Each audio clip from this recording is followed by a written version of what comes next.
Boy, who are those ugly mugs?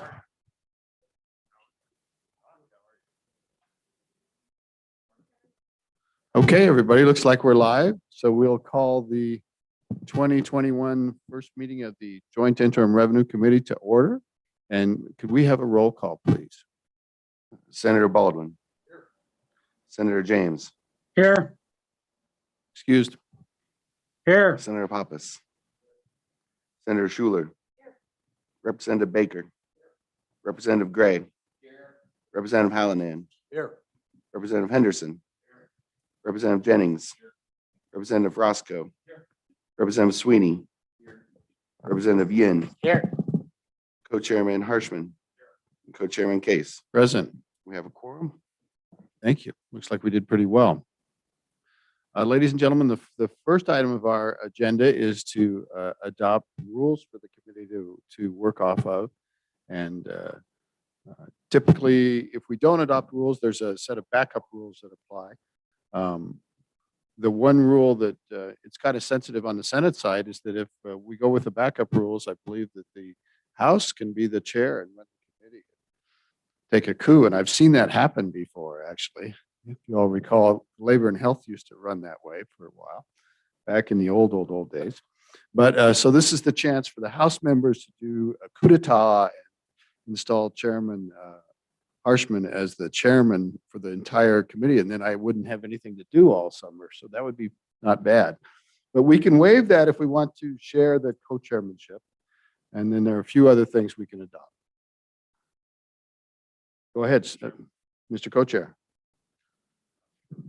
When the red light, it seems to be on, as opposed to green lights in Cheyenne. Thank you, Mr. Chairman. Yeah. Mr. Chairman, I would propose that we just do the standard rules of the legislature. We are a joint committee. The only exception that we're co-chairman. We usually alternate those duties. We work together. So that'd be my motion. Thank you, Mr. Chairman.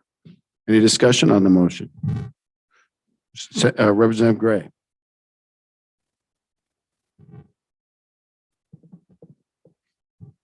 Red light is on. There you go. Thank you, Mr. Chairman. So I want to encourage a no vote on this. I've always believed that the Senate and the House should be voting separately. And if this fails, maybe we can have another motion in that area, but I'm going to be voting no because I think that it's better to have two committees. We're a bicameral legislature and we're meeting jointly, but in order to sponsor legislation, we should have a majority of both the House and the Senate is my view on this. I know that there's a lot of different opinions on it. So I'm going to be voting no for that reason. Thank you. Thank you, Representative Gray. Any further discussion? Representative Sweeney. Thank you, Mr. Chairman. So just to be clear, if we vote in favor, then we're one body. And there isn't separate division between the House and the Senate. That is correct. Okay. So I'm in total support of that, just the opposite of the previous speaker. I just feel that it's worked well in the Revenue Committee the last 2 years that I've been on Revenue Committee, and other committees that I've been on. It works well. So, and I think this is a great group. So appreciate your support. Thank you, Representative Sweeney. Anybody else? Anybody else? Mr. Co-Chairman. Mr. Chairman, and I'd be interested in your thoughts on this. I think, and I think, you go back over 100 years of legislative tradition. I don't personally. And you're close, so. And I think really the idea is to do this interim work. I mean, if we wanted to meet separately and just have individual House and Senate committees, that'd be one thing. But I think the idea is, and then like today, for example, one senator's excused, so there's 4 senators. So if we don't adopt this rule, then really 2 members of the committee really rule the committee. And I think the idea is for all of us to work together and try to come up with solutions to, to keep making Wyoming wonderful. But anyway, you're, I think, the second longest serving member of the legislature now. I'd be interested in your opinion on it. Thank you, Mr. Chairman. Thank you, Mr. Co-Chair. I've never operated in a committee that operated with the separate motions and the requirement that each House adopt the measure. I think it's very counterproductive to the spirit of interim work. And if there's ever a time when our houses have been kind of divided, that's a time when you go to the interim and we go to meetings together, we have lunch together, we work together, and we put aside these differences between the two houses for the purpose of the interim. It makes for good relations. And it also, it gives an advantage to the house because you have more members. So you can, you have the quorum if you want to seize it. And more power to you. And, I do respect that strategic playing by 5 individuals could drive the agenda.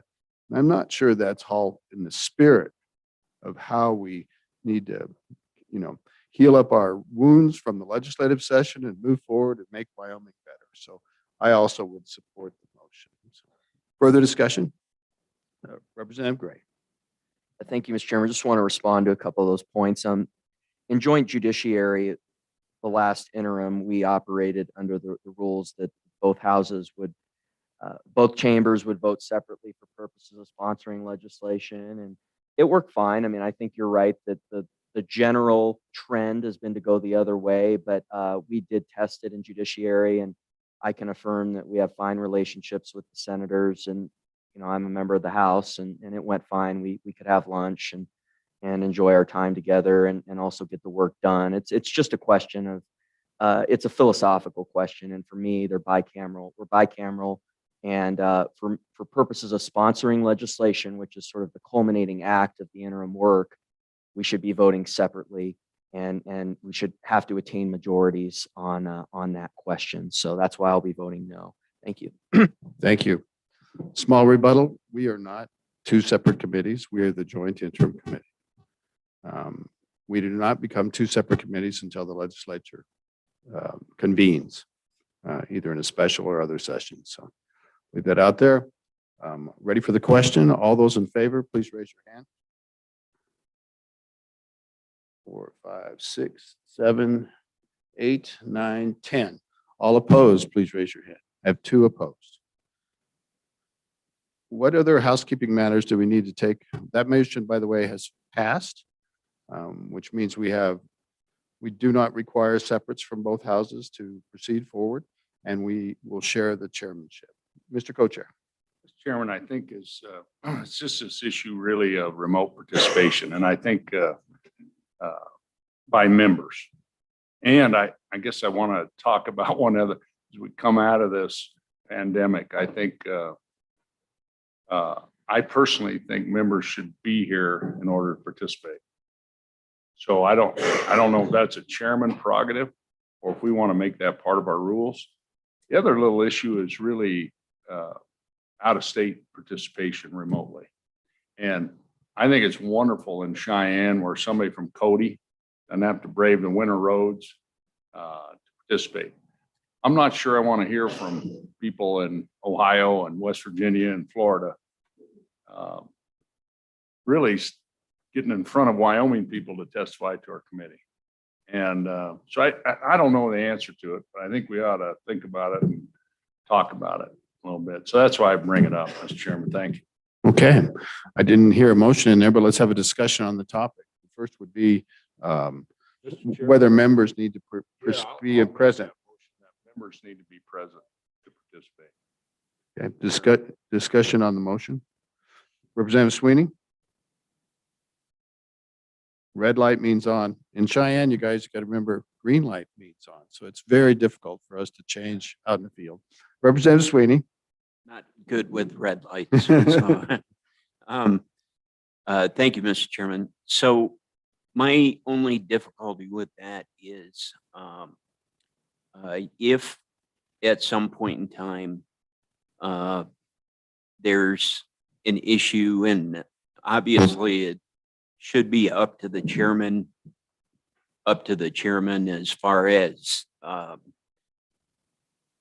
an individual member of the committee being able to participate remotely for whatever the reason. I would hate this motion to actually exclude that person for extenuating circumstances.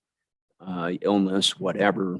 The other is I want to be cautious on testimony. I totally agree. Do we need to hear from somebody in New Zealand, on a particular matter? I don't think so. But the optics of it all on certain issues from people across Wyoming, this has been a great tool.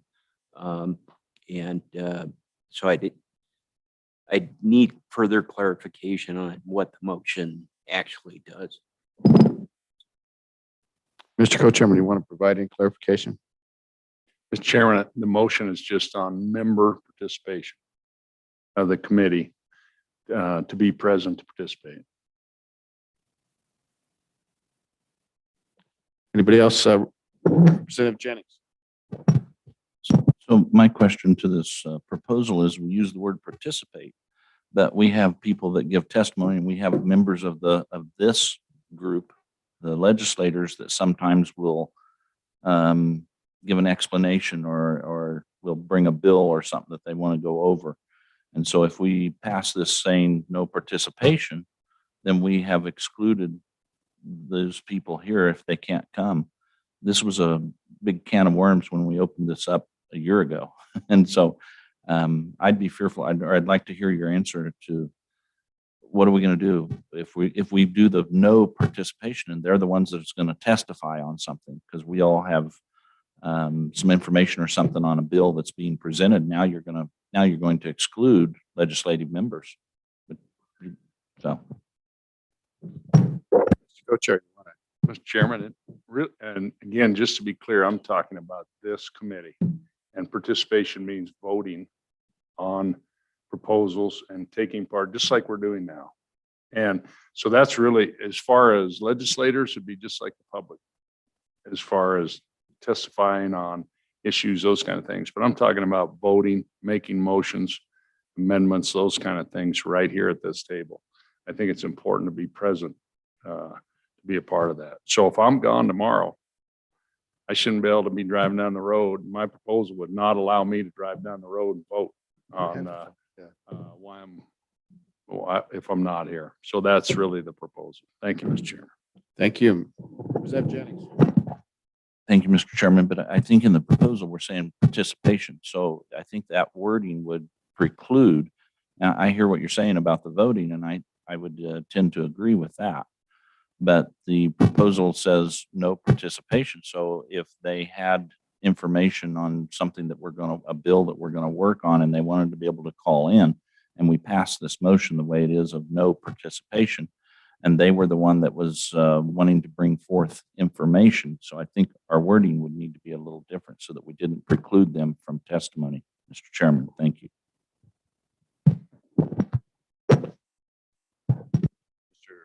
Anybody? Mr. Co-Chairman, you want to answer that? Thank you, Mr. Chairman. I think if there is confusion on that, I'll try to back up on that. Really, to be present and participate in the committee, you need to be present. That's all the motion is. And participating remotely and voting and making motions and those kind of things would not be allowed under my proposal. That's it. By members of the committee. That's all I'm talking about, members of this committee. Okay. Further discussion? Further discussion? Let's put it to a vote. All those in favor of the co-chairman's proposal to require members participating in the meeting, members of this committee participating in the meeting, to be present, signify by saying aye. Let's raise your hand. I can't hear it all. 1, 2, 3, 4, 5, 6, 7. I'm 8. Opposed, no. We've got 1, 2, 3, 4. The motion has carried. All right. Did you want to work on your subsequent motion? Well, you're not, because it's not turned on. Had it on and flash red.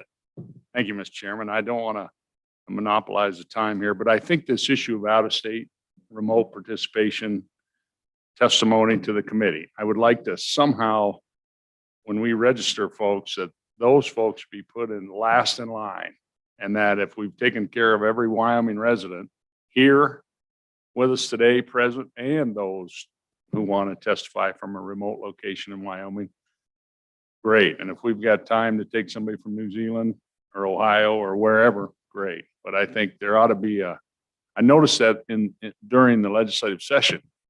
I mean, there were Wyoming people that didn't get to testify, some who were there in Cheyenne, and there were out-of-state folks. And I think, we want to take care of our Wyoming residents first. Representative Yin. Thank you, Mr. Chairman and Mr. Co-Chair. I mean, I agree. I think ultimately that is what I would like. I don't think that's necessary to be in our committee rules. I think the chairs can manage that list as they do testimony in person. And I do believe so Management Council did approve the new form for when you sign up to testify, and that includes city and state. And I guess if they're in a different country, they can put that into. But I would leave that up to the chairman, and I think that's perfectly fine. Okay, thank you, Representative Yin. Any further discussion? Mr. Chairman. Representative Sweeney. Thank you, Mr. Chairman. Not to belabor the point, but especially for Revenue Committee, I know there's one joint association, Colorado, Wyoming, petroleum marketers, and that particular lobbyist, former Colorado legislator, that on tobacco tax in particular has been a huge help to the committee. So I would caution, I totally get and I totally agree that the Wyoming folks should be first, but we don't want to eliminate the participation by some of those lobbyists in particular. So thank you, Mr. Chairman. Mr. Co-Chairman. Mr. Chairman, I'll just withdraw this, but I think we all understand. And I think what Representative Yin talked about, I think the chairman, we can just work on that and work with staff to so I'll just withdraw that, Mr. Chairman. Thank you. Thank you. Consider it withdrawn. One last point on the withdrawn motion is that we do have Wyoming people that want to testify when they're traveling elsewhere. And of course, they would be, we'd want to recognize that. So I think it's workable if we just let the chairs manage this a little bit. But let's get our Wyoming interests heard first. Okay. I think that's all the housekeeping. Does anybody have anything else? And just a reminder for our friends in the Senate, during the session, we operate without requiring a second. But I think with a big committee like this, it's better to have a second, and no one has addressed that. So if you have a motion, let's get a second for it, if that's all right. That'll just be a little better. Anything else? Staff, can you think of anything else? All right. Thank you very much. Let's get to work. Where are we going with this today? I'm going to pull up my PDF. And so we start with Josh, are you going to lead us off? I appreciate all the work you've done into the advanced materials, by the way. The ebook is fabulous. 233 pages of fabulous, but well organized, with a lot of attention to the details. I don't think I've actually seen a better laid out primer for this committee ever. So Josh, kudos to you and everybody else. Thank you, Mr. Mr. Co-Chairman, hold on. If I could just say one thing, and I think for folks who are watching and folks who are here, I think nearly all of us took these materials electronically. So you're going to see us working on our computer, and body language is everything. And so I want you to know that members, we're listening and going to take notes. I used to, in the notebook days, I'd flip and I'd write notes when people testify, but I'm going to be typing those notes today. And I think probably the other members are too. And so we're not on the Facebook. We're here working for you. And I just want to, because we're in a different world. I want folks to realize that. So thank you, Mr. Chairman. Thank you. Okay. Mr. Anderson, Okay, welcome. Mr. Chairman, and Josh Anderson, LSO. I think Beth's going to try to do a screen share of this PowerPoint. So I'll walk through. This is going to be a discussion of some of the constitutional provisions related to taxes. And then I'm also going to look at a timeline of some significant tax changes and point out some other resources that are available. I think following me up, Director Noble will walk through some of the tax reform 2000 presentation, and then Mr. Tempty will follow him up with some tax comparisons to other states, and we'll go from there. So, Beth, if you're going to go next slide. Okay, yep, and there's just the general presentation plan. So next slide, please. And we'll get into, so most of the tax provisions in our Constitution are in Article 15. So I'm just going to walk through those, do a general overview. And of course, please stop me if you have any questions. You'll see Section 1 is assessment of lands and improvements, and Section 2 is assessment of coal lands.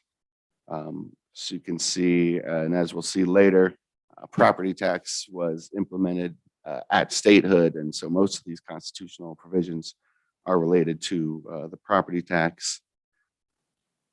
Over to the next slide, Section 3. This is the taxation of mines and mining claims, where the tax is on the gross product of the tax rather than a tax on the land. And the court has held that this is a tax on personal property, not real property. Also, the court in the interplay with Section 2 has said that when read in connection with Section 3, Section 2 does not contemplate taxing of the mineral in place. Over to the next slide, Mr. Chairman, Section 4. This is a limitation on the state mill levy, which is levied not to exceed 4 mills. As you probably all know, that's not currently being assessed. It was, I think, in the 40s, it was at 2 mills, and that kind of fluctuated between 1 and 2.5 mills until about the 70s. And then I don't believe it's been assessed since then. Also note there that in Campbell 2, the court had indicated that the 4 mill limit there would not apply to a levy for school capital construction. Also there, Section 5 is the county levy, which is limited to 12 mills, and cities, which are limited to 8 mills. There are some cases there which it depends whether it's a primary or essential function of government, whether it counts against that 8 mil or 12 mil limit. So for example, a fire protection district within a city was considered a primary governmental function, and so it was counted within 8 mils. But hospital and cemetery districts were not essential functions, and so could be outside of those 8 mil limits.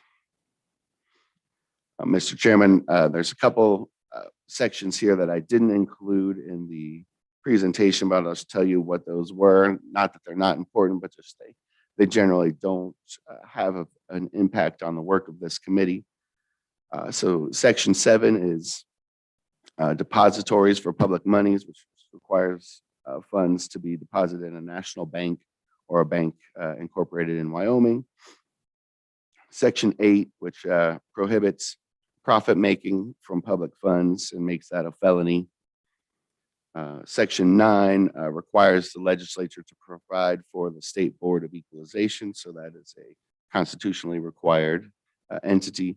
And then Section 10 provides the duties of the State Board of Equalization, which are to equalize valuation and other duties as prescribed by law.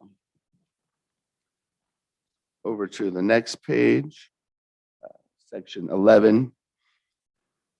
So this is a fairly unique provision. This is requires uniformity of assessment in taxation, and so it requires uniform valuation of property at full value in 3 classes: gross product of minerals, industrial property, and all other property. Subsection B of that section requires ag property to be valued at the capability of land to produce, and requires the legislature to prescribe the percentage of assessment for each of those three classes. Subsection C prohibits the legislature from creating new classes or subclasses outside of those three classes of property. And then subsection D provides that all taxation shall be equal and uniform within each class of property. This appears to be a fairly unique provision compared to other states. The court has said that as far as valuing the property, it's required to have a rational method equally applied that will result in essential fairness. This was changed in 1988 in response to a 1987 case where there was a variable assessment rate that was established by the State Board of Equalization. And so currently, and ever since this was implemented, the assessment percentages are gross product of minerals and mine products are 100%. Industrial property is 11.5%, and all other property is assessed at 9.5%.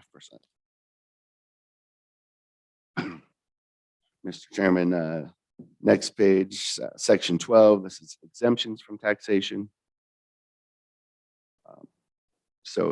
Property of United States, the state and county, cities, towns, school district, and municipal corporations when used primarily for a governmental purpose is exempt, as well as public libraries, lots used for religious worship, church parsonages, church schools, public cemeteries, and such other property as the legislature may by general law provide. So whether property is being used for a governmental purpose is a question of fact. This committee wrestled with that a few years ago. We tried to bring a bill to clarify that, which ended up not being successful. It is, the courts have recognized that it's fairly difficult to define that precisely. A couple other sections that are not included in the presentation, but I'll just mention. Section 13 provides that no tax shall be levied except in pursuance of law, which just prohibits taxes from, or prohibits any taxes that are not specifically provided by statute. And then section 14, which just is the surrender of taxing power is prohibited and just prohibits the legislature or cities or towns, or counties from delegating their taxation authority. 1 second. Representative Gray. You, Mr. Chairman. So on section 12, that bill a couple years ago, I guess it was 1 year ago, that was to clarify that lands owned by municipalities could be subject to taxation. I mean, I wasn't on the committee. What was the argument as to why that was constitutional? I'm wondering, do you want to go through all the constitutional provisions? Then let's discuss kind of the constitutional pieces. This is certainly an important one. We actually had another bill this past session in this same area about public hospitals. So it is one that we can take up. There's also the issues of how we tax minerals. So I'm wondering if we, at the end of the constitutional section, we can plow back and just have a discussion about that, if that's acceptable, Representative. Okay, let's go ahead. Sure, Mr. Chairman. So on to the next page. Section 15 is the state tax for the support of public schools, which is set at 12 mills. And then section 17, which is county levy for public schools for 6 mills. Those were both amended in 1981 following the Washakie case. Prior to that, those amounts were reversed. So counties had 12 mills and the state had 6 mills. The county provision in section 17 was also amended to allow for recapture. That was initially limited to 3/4 of that amount, and then it was amended again in 2006 to strike that limitation of the 3/4 so that the full amount could be recaptured. Next page, section 16. This is just requires all taxes and fees related to vehicles and vehicle fuel to be expended for public highways, county roads, etc. Mr. Chairman, over to the next page, section 18. This is the full tax credit allowed against any liability arising from a tax on income. That was added in 1973. As Director Noble has noted several times, this requires a credit rather than a deduction. So it's a pretty significant impact to any attempt to tax income. Section 19 is a mineral excise tax. This was added in 1974. Requires a 1.5% tax on oil, gas, and coal dedicated to the Permanent Wyoming Mineral Trust Fund. As we'll see later, the severance tax was first added in 1969, so this was a fairly short time after that this was added. It was also amended in 2006 to clarify that the Permanent Mineral Trust Fund is inviolate. Section 20, it just authorizes the legislature to put monies into inviolate endowment accounts for higher education. In 2006, when this was added, it applied to the higher education endowment account and the Hathaway student scholarship account. Next page, Mr. Chairman, are some other provisions outside of Article 15 that have an impact on taxes. Article 1, Section 28. This now just says that no tax shall be imposed without the consent of the people or their authorized representatives. It previously also related to uniformity and equality of taxation, but that was then moved to Article 15, Section 11 when that was amended in 1988. Article 3, Section 27, special and local laws prohibited. There's a list of types of special legislation that is prohibited, and taxes and tax exemptions are both specifically noted in there. And then, of course, in general, in all other cases, whether or not it deals with taxes, when a general law can be made applicable, no special law shall be enacted. And that also ties in to Article 15, Section 12 on the exemptions, which says exemptions shall be by general law.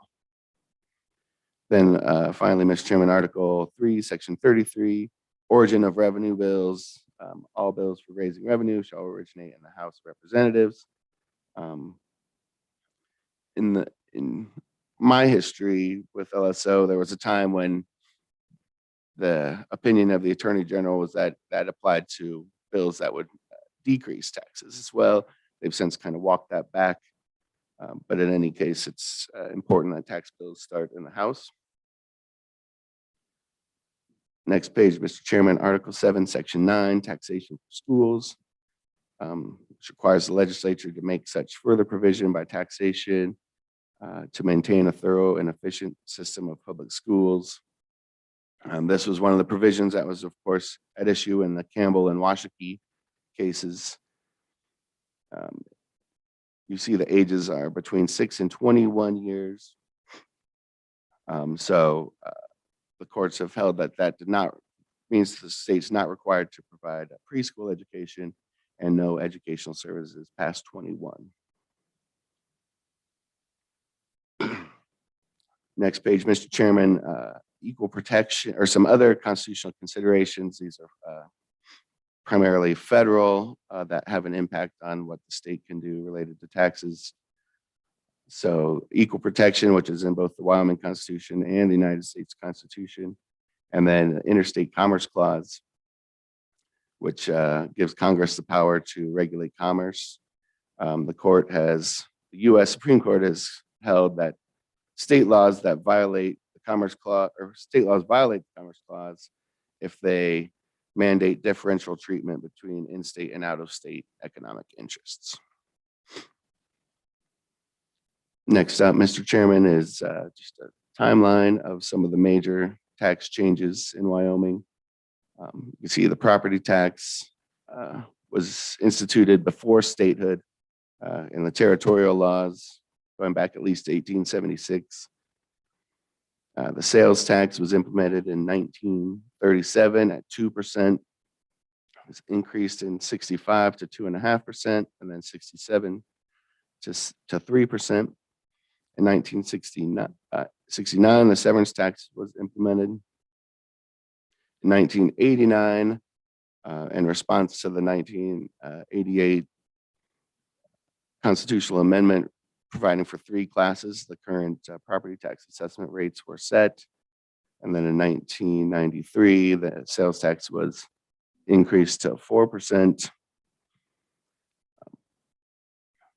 Josh, this might be a good time to take questions on the constitutional stuff, if that works for you. Sure thing, Mr. Chairman. Okay, Representative Gray, let's go back to you on the issue of government services that are receive an exemption under the Constitution. And I think that's a really good point. The committee has grappled with it.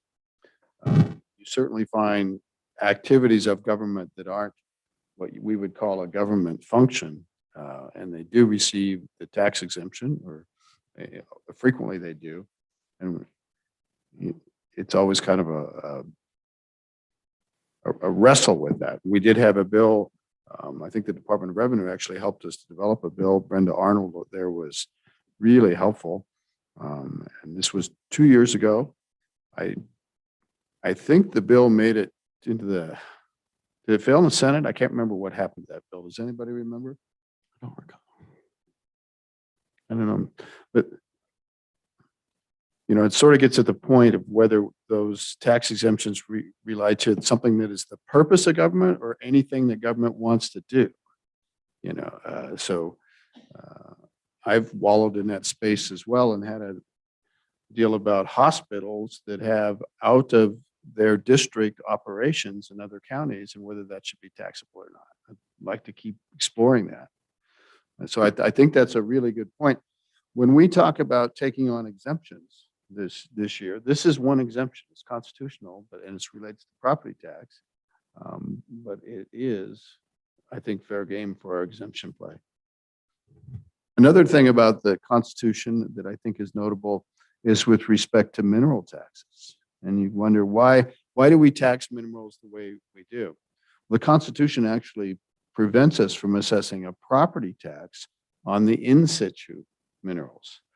Like if you have a big house, your neighbor has a bigger house, the value of what you own is what drives the property tax you pay. But if you have a mineral deposit in the ground and your neighbor has a bigger mineral deposit in the ground, those things don't come into play as to how much taxes you pay. What comes into play is that the mineral taxes are assessed on production. And that's why it's the full value of production, and as opposed to the taxable value of the in situ mineral. And, we have actually toyed with the idea of looking at in situ minerals. It was actually wasn't an idea of the committee, but it was brought by the mineral companies themselves at one time. We looked into it. That's a big, hard thing to do. And you have these, just take coal, for example. You may have a very valuable deposit of coal in the year 2008. And in 2022, the value of that coal in the ground is not worth anything anymore. So how do you reflect that?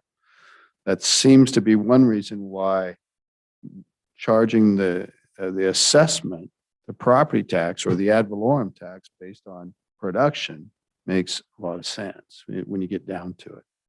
Are there other things you want to talk about in terms of Constitution? Yes, Representative Baker.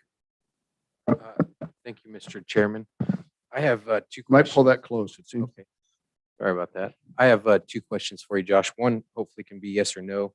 And I don't want to draw this out. I just want a general discussion. But is it your opinion that the Article 3, Section 33, the origin of revenue bills, would that include Medicaid expansion? And then the other question is that Section 5 and 6 that relates to cities and counties. Could you briefly discuss how that would apply to ambulance services? Because I know in our county we have one that's a taxing district, and then we have another that's not, and that other one is I don't know. Well, can you respond to that? Thank you. Josh, go right ahead. Sure, Mr. Chairman. So first question on Medicaid expansion. I don't believe that would be a bill to raise revenue, because it's not a tax on the people. I think it's kind of how we've interpreted that. So that would likely be able to start in either house. Second question on the county levies, ambulance services. I don't know if the courts weighed in on that, if they've decided if that's an essential function of government or not.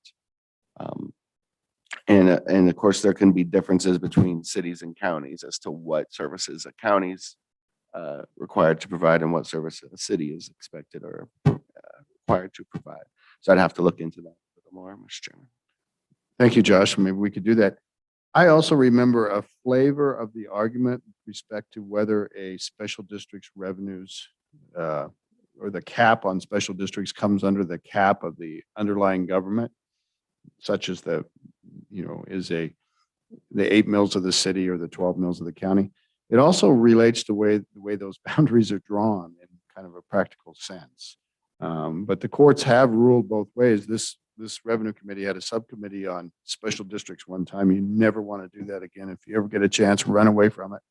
And that is a very complicated kind of issue.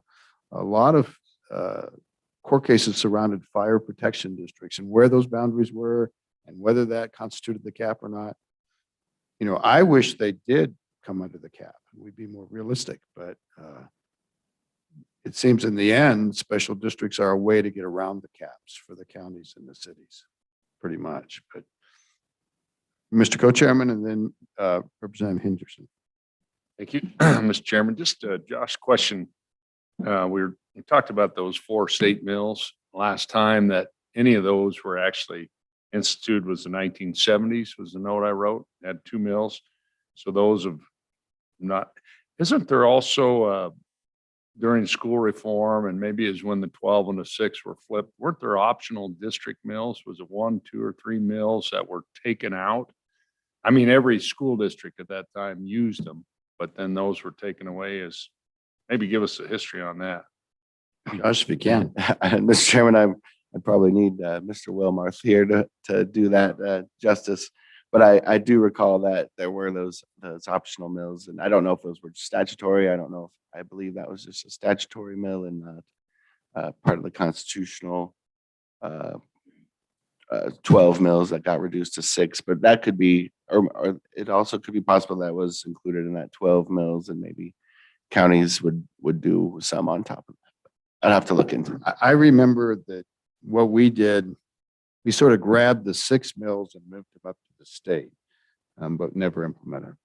Remember right? Well, wait, I think we did implement 4 schools. Mr. Co-Chairman. Right. Yeah, no, they're implemented. And so Right. those 18 mills are still, but there were like another 2 or 3 mills that every district had the ability, and those were removed. So, and I guess where I'm heading with this is that just for this is all educational piece for us, but when you look at the number of mills assessed, I think the statewide average is what, 68 or 69 mills. That's like at an all-time low. That's the lowest number of mills because there's no more bonding for school projects. Plus, we took away those 2 or 3 optional mills that every district used. So that's at 68, 69 mills, I believe. And I'm just thinking back to an old LSO chart I saw that went back to the 50s. It seemed like it's the fewest mills that our people are paying now in modern history, certainly. Thank you, Mr. Chairman. Representative Henderson. Thank you, Mr. Chairman. My questions are related in the same area. Education takes up a lot of our budget. And so in your research, Mr. Chairman, was there anything that indicated, why did they pick 12 mills as a not to exceed? Why not 21?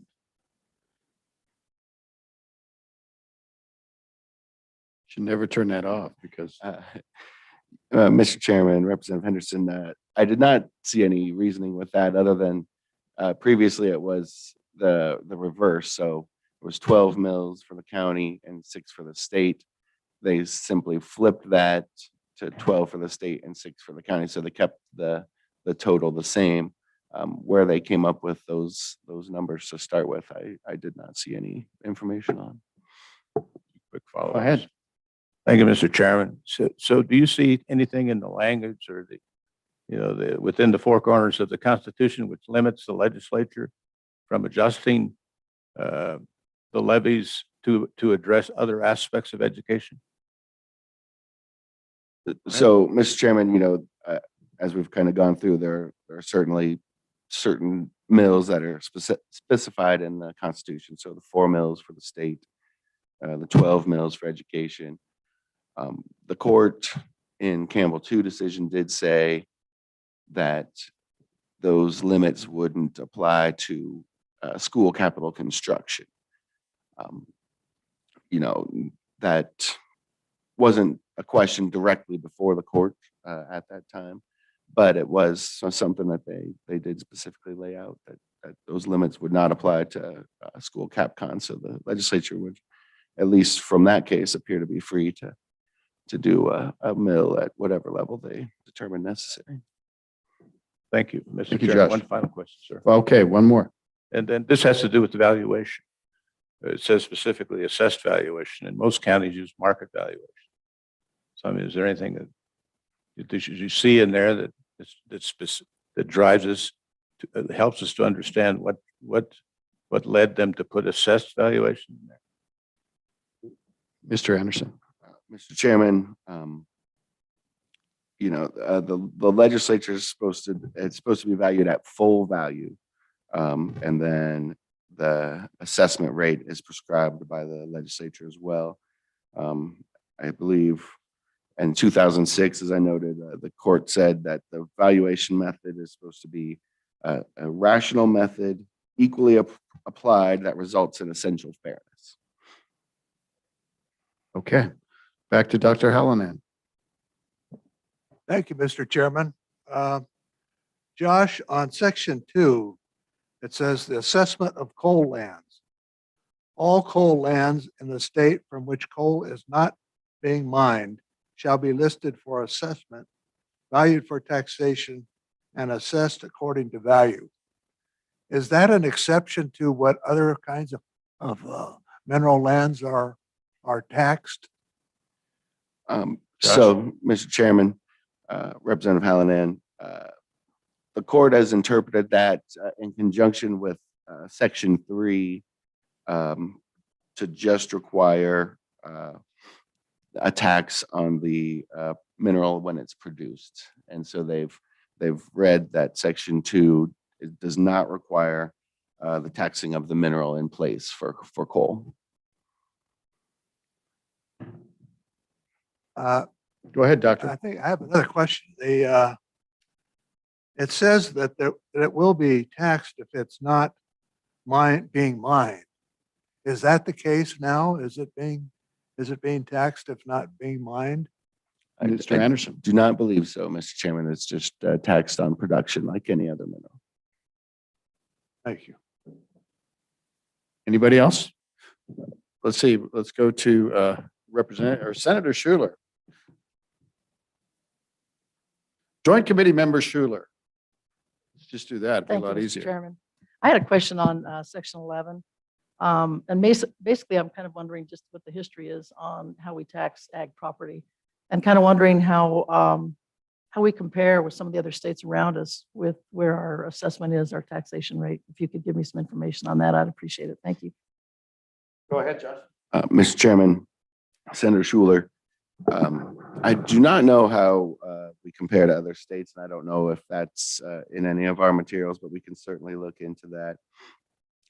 Yeah, as you note, it's valued on the capability of the land to produce, and there's probably other people in the audience that can answer that more fully than me, but it's essentially they're valued rather than how the assessment value of the property would be otherwise. It's valued on its agricultural production. Go ahead, Mr. Co-Chairman.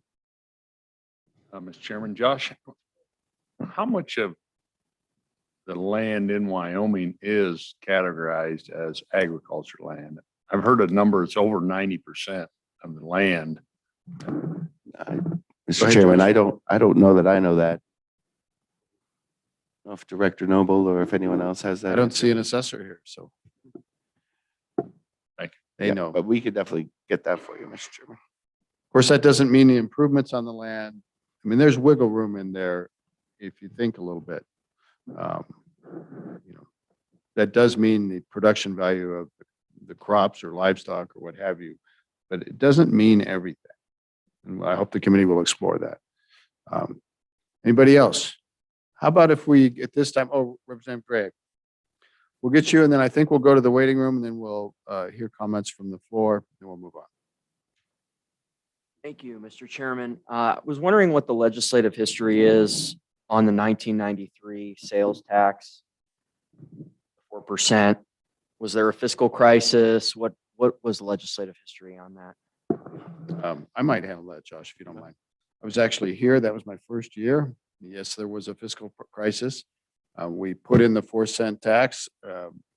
We argued that when the fiscal crisis improved, we would remove the 4-cent tax. I don't believe there was ever a serious effort to remove it. So that was a sales tax. And there was a slight change in the distribution with the 4-cent, if I remember right. Josh, do you remember that? I think that's right. And I don't know how interrelated they were. And I believe there was actually a sunset on it. And it was, And then it kept getting extended and then was finally removed. And I don't know, but they did change the distribution to locals around that time. And if you look, the very last slide of your notes, there's a couple of pointing you to some tables of statutory changes from 1997 or 1977 through current, and all that is reflected in there. If you read through starting in 93 and then mineral taxes go on from 1969 through current, which is when the severance tax was implemented. There was one other slide we didn't get to, Mr. Chairman. okay. I don't know if Why don't you put it up, and then we're going to go to the waiting room. it was. So that's the slide from the Tax Foundation of the year when states adopted their income taxes. Kind of hard to see on there, but the Wyoming constitutional provision that we have, that we discussed earlier, is fairly unique as far as I'm aware. It was added in 1973, and if you look at that slide, I think only one state added an income tax after that date, which was New Jersey in 1976. And you can see many of our surrounding states that have income tax added those in the 30s. And that is when we added the sales tax. And I might point out on this slide where it talks about income taxes, there are several of those states that have a variation of a gross receipts or other type of tax that is similar to an income tax, including Washington and Texas, most notably. I believe Nevada does as well. Yeah, thank you. So if it's okay with the committee, let's open it up to the waiting room. Let's take we do have a waiting room, and we'll Representative James, we'll take you first. Thank you, Mr. Chairman. I just had a couple questions regarding Article 15, Section 18 on the tax structure. I was wondering if they might be able to expand on how that, if that affects not only personal income tax, but also business income tax on the credit.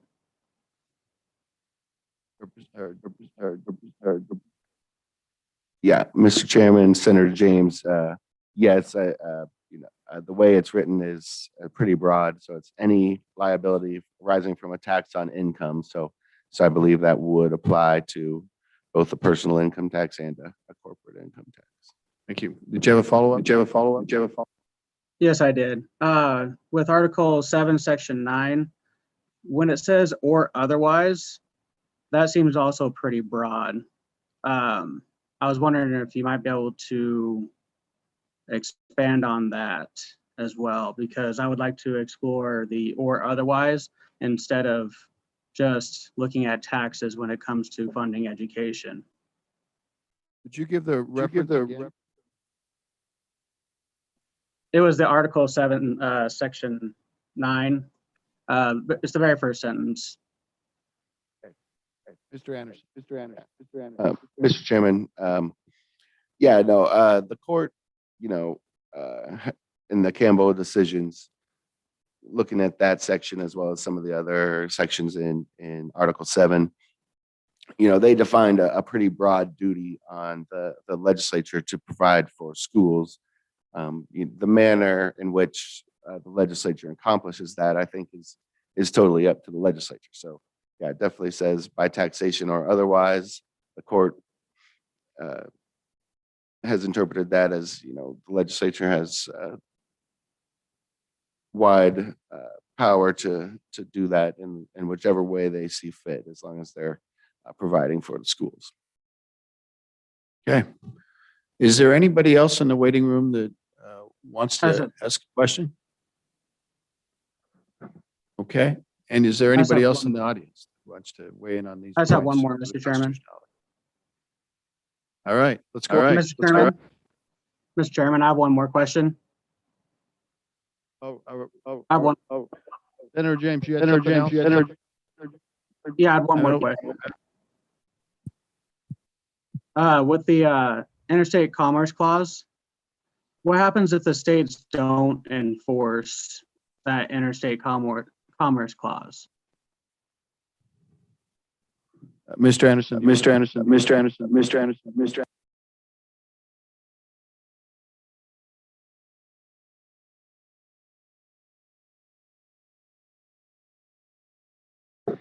So, Mr. Chairman, I'm not sure I understand the question exactly. So the interstate commerce clause is more a prohibition on the states to treating out-of-state interests different than in-state interests. There are some exceptions that are recognized, but in general, it just requires equal treatment, and that's why it's also with equal protection, just equal treatment of in-state and out-of-state entities. Mr. Chairman, so what I was talking about, like if there's monopolies within the state, whether it be government entities or private entities, if those are allowed to exist, that wouldn't be equal.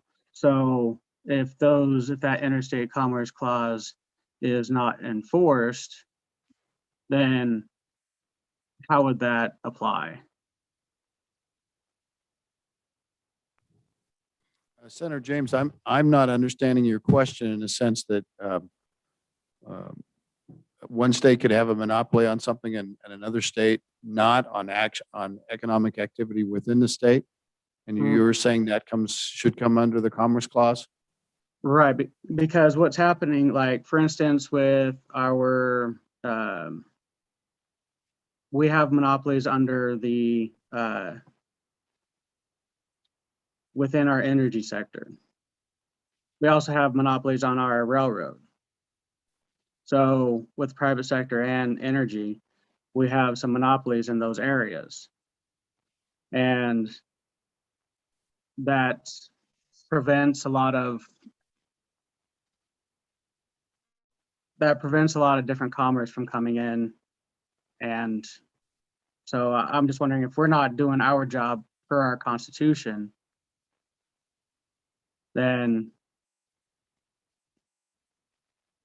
I'm wondering. So the restriction that comes about because we grant a monopoly, and all states grant monopolies for various things, public utilities being very prominent. And that's why they're regulated. But any person could be a public utility in any state, but you would have to be the regulated monopoly. I'm not seeing the conflict with the Interstate Commerce Clause. Maybe Mr. Anderson can, but then we really do need to move on after this. So go ahead, Mr. Anderson. Yeah, Mr. Chairman. Yeah, again, I don't know. To the extent that a state granting a monopoly would limit the power of Congress to regulate trade. that might have some impact on, or, might be challengeable under the Interstate Commerce Clause.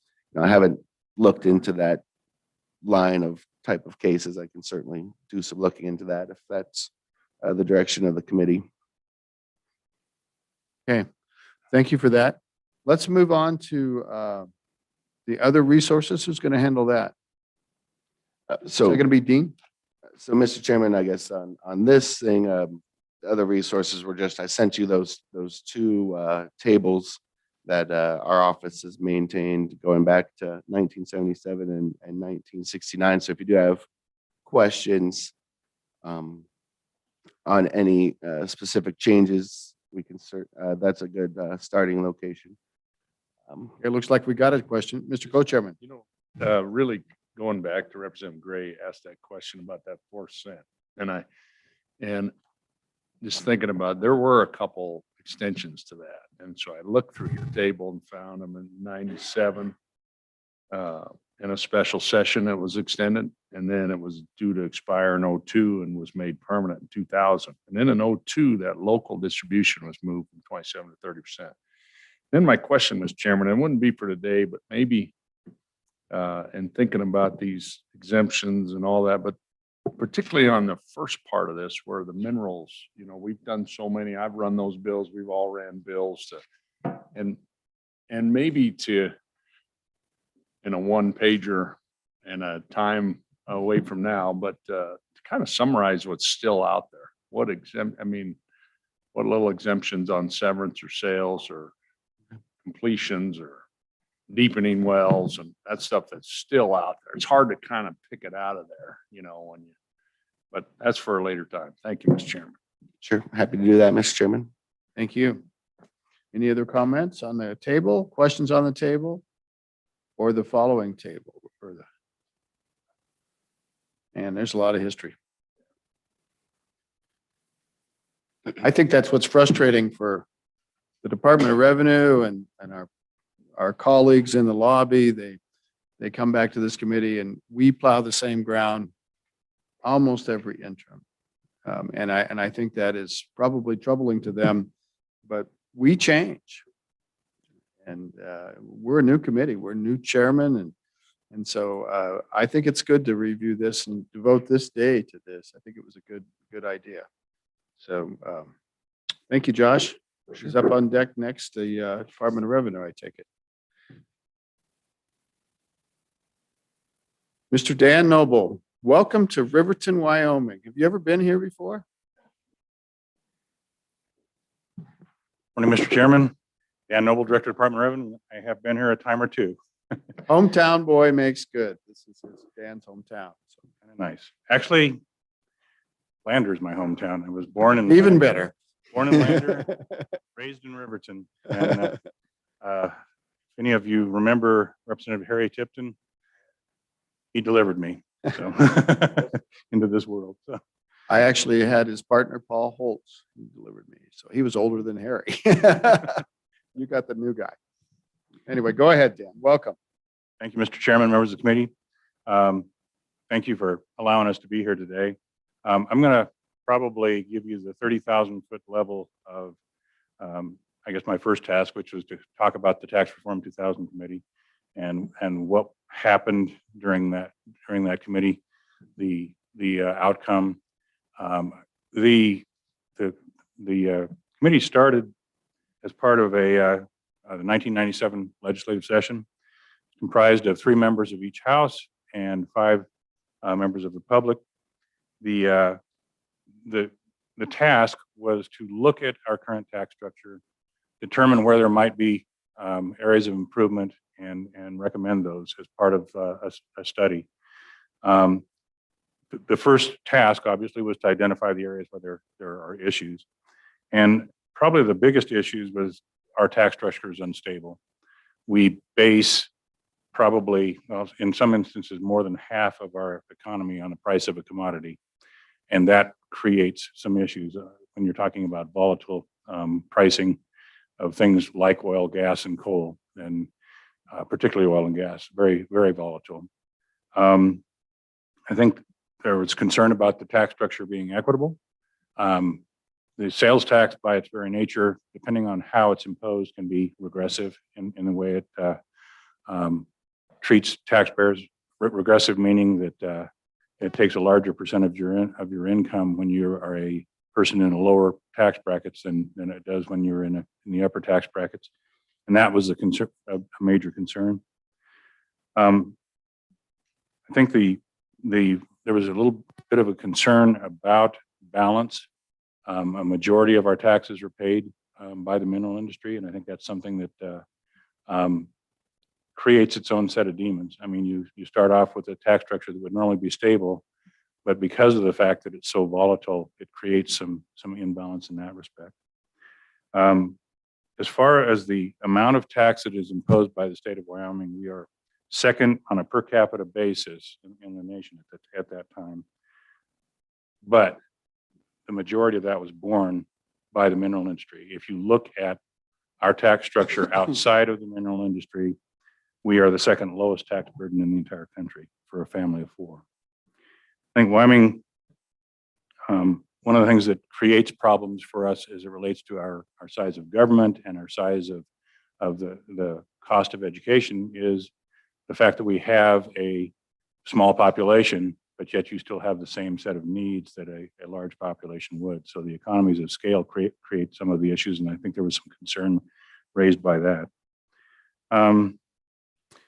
There was some level of concern that Wyoming's current tax structure could create some level of lack of economic growth because of the way it's structured. I know that everyone feels that, and this was one of the concerns they raised, everyone recognizes we have one of the lower tax structures in the entire country, and yet we struggle to get economic development here because of that. And it's kind of a difficult issue for people to get their arms around. And at the time, there was concern about not diverting enough money to the mineral trust fund. Obviously, we've made some changes in the past to try to develop that. The LISRA, I believe, is one of the funds that was created to try to buffer some of the issues that we would have with our tax structure. And at the time, there was a real concern about how we manage the investments that we do make as it relates to the Permanent Mineral Trust Fund and other accounts. And that has been changed over the years to actually allow for better rates of return and that sort of thing. And in one of the things that was raised in certain areas of the state, the market value of agricultural land far exceed the productive value of the land on which the property and the tax is assessed. One of the questions that Mr. Chairman, I believe you asked was the amount of ag land in the state of Wyoming. That is currently 93.74% of our land is valued as ag land. The next closest is residential, vacant, and improved at 5%. Director? So 94% is ag land, and what to qualify for ag land? What's that production dollar now? Is it $500 or is it? Mr. Chairman, I believe that it's currently at 500. I know that there was an attempt to raise that. I know one of the bills was going to raise it to 10,000, and then I think it was dropped to 1,000, and I'm not sure whether it passed at 1,000 or whether it's still at 500.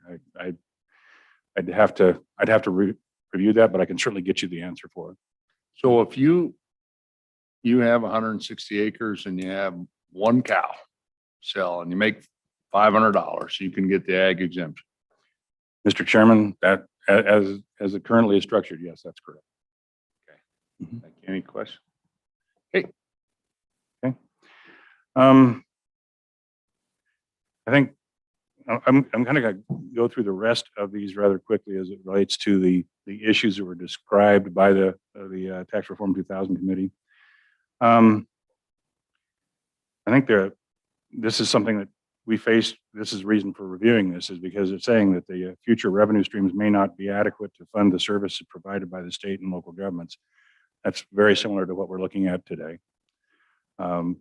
And local governments do not have equal funding. Not sure what equal funding means, but I mean, let's put it this way, it's imbalanced for sure. When you look at a county that has a very large property tax base and a major city within it, you obviously have the ability to fund your county government a lot more robustly than you can in a county that has 5,000 residents. It's difficult and they have little tax base. And I think that's one of the concerns they raised. The city officials are limited and county officials are limited in their taxing authority, different from what you see in some other states. And then there's issues associated with tax administration. Reporting and collection of mineral taxes is confusing and time consuming. We spend probably more time before the Board of Equalization and the Supreme Court associated with mineral issues than we do virtually any.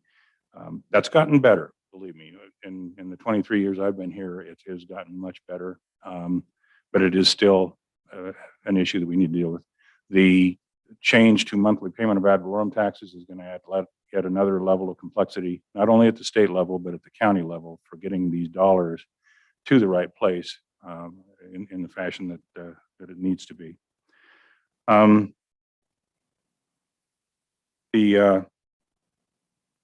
There's kind of a conundrum when and this was addressed a little bit in this last session, kind of a conundrum between state assessed property and locally assessed property. We assess some level of industrial property and utilities, and then turn that assessment over to the local government to actually collect the tax. That's kind of at odds with the other, taxing authority that collects the tax on all other and assesses the tax on all other types of property. So it creates some problems, and I think that was addressed a little bit in this last session.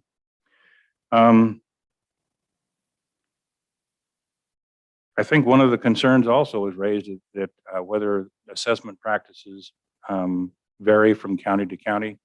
One of the things that happened not too long after Tax Reform 2000 finished its work was we went to a single system for the assessment of all real property in the state of Wyoming. The CAMA system that we have today used to be two separate systems, and they recognized that, went to a single system. The issues probably still persist to some extent because obviously depends on how the properties get assessed on a county by county basis. And there has been some issues associated with that recently. The taxation of services on tangible personal property, but not the same assessment on taxation for real property, creates confusion because of the definitions, how you define real property and what services you're actually considering taxing as it relates to tangible personal property creates some level of confusion. And until recently, the taxation of remote sales was a problem.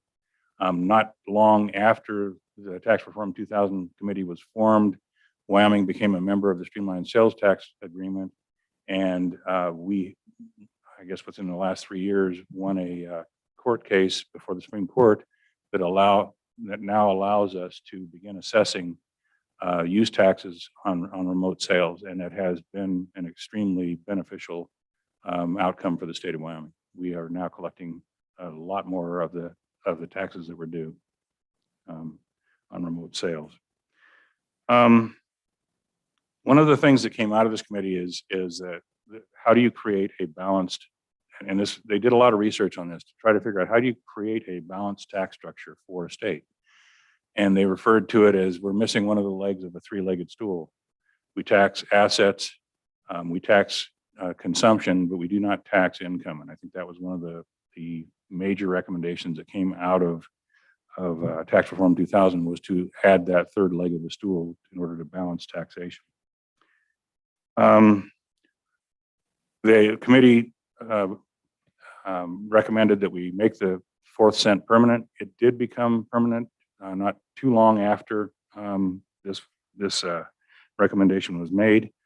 And there was it was 4 cents prior to that, but there was a carve out that said if there was existing funds remaining in one of the budget accounts at the end of a fiscal year, then we would revert from 4% back to 3.5%. That budget account was always empty at the end of every fiscal year. Whether that was just a sweep, I don't know. But I mean, the fact is it was empty and we never went to 3.5%. So they just removed that provision and made it permanent. One of the recommendations lasted a year. There was a rail mile tax that was implemented and it was considered unconstitutional and repealed the very next year. And there has been several reviews of sales tax exemptions and property tax exemptions within the state. That was one of the recommendations, was to take a look at those. One of the economic incentives is due to sunset at the end of June of this year. I believe it's the taxation of railroad repairs to railroad rolling stock. There was a recommendation to look at an implementation of a real estate transfer tax. I think that's been before the legislature on a number of occasions in the past few years. Make larger deposits into the permanent member trust fund. I think the advent of the LISRA probably satisfied some of those recommendations. Establish maximum number of mills that each taxing district may levy, and allow county government to institute optional property tax refund programs. As you know, the state took that on, and it has been in place for probably the last 10 years. There have been, I think, 2 separate occasions, including this year, when that it was not funded. There was a recommendation to implement an individual and a corporate income tax, and manage the permanent funds in a more aggressive manner, if you will. And that actually has happened. It has changed over a couple of times in the years since this recommendation was made. I think there was a committee that was formed after this one to address mineral taxation, and that has evolved over the years as well. The latest is to go to monthly payment of ad valorem taxes. So some of these recommendations have actually been implemented already. And one of them was to amend the state statutes to clarify which governmental entity has final authority to select and apply an appraisal method for mineral production. I believe that's been handled. Review special district statutes. I don't know that that's been addressed specifically, but I think there's been some attempts to look at various tax districts.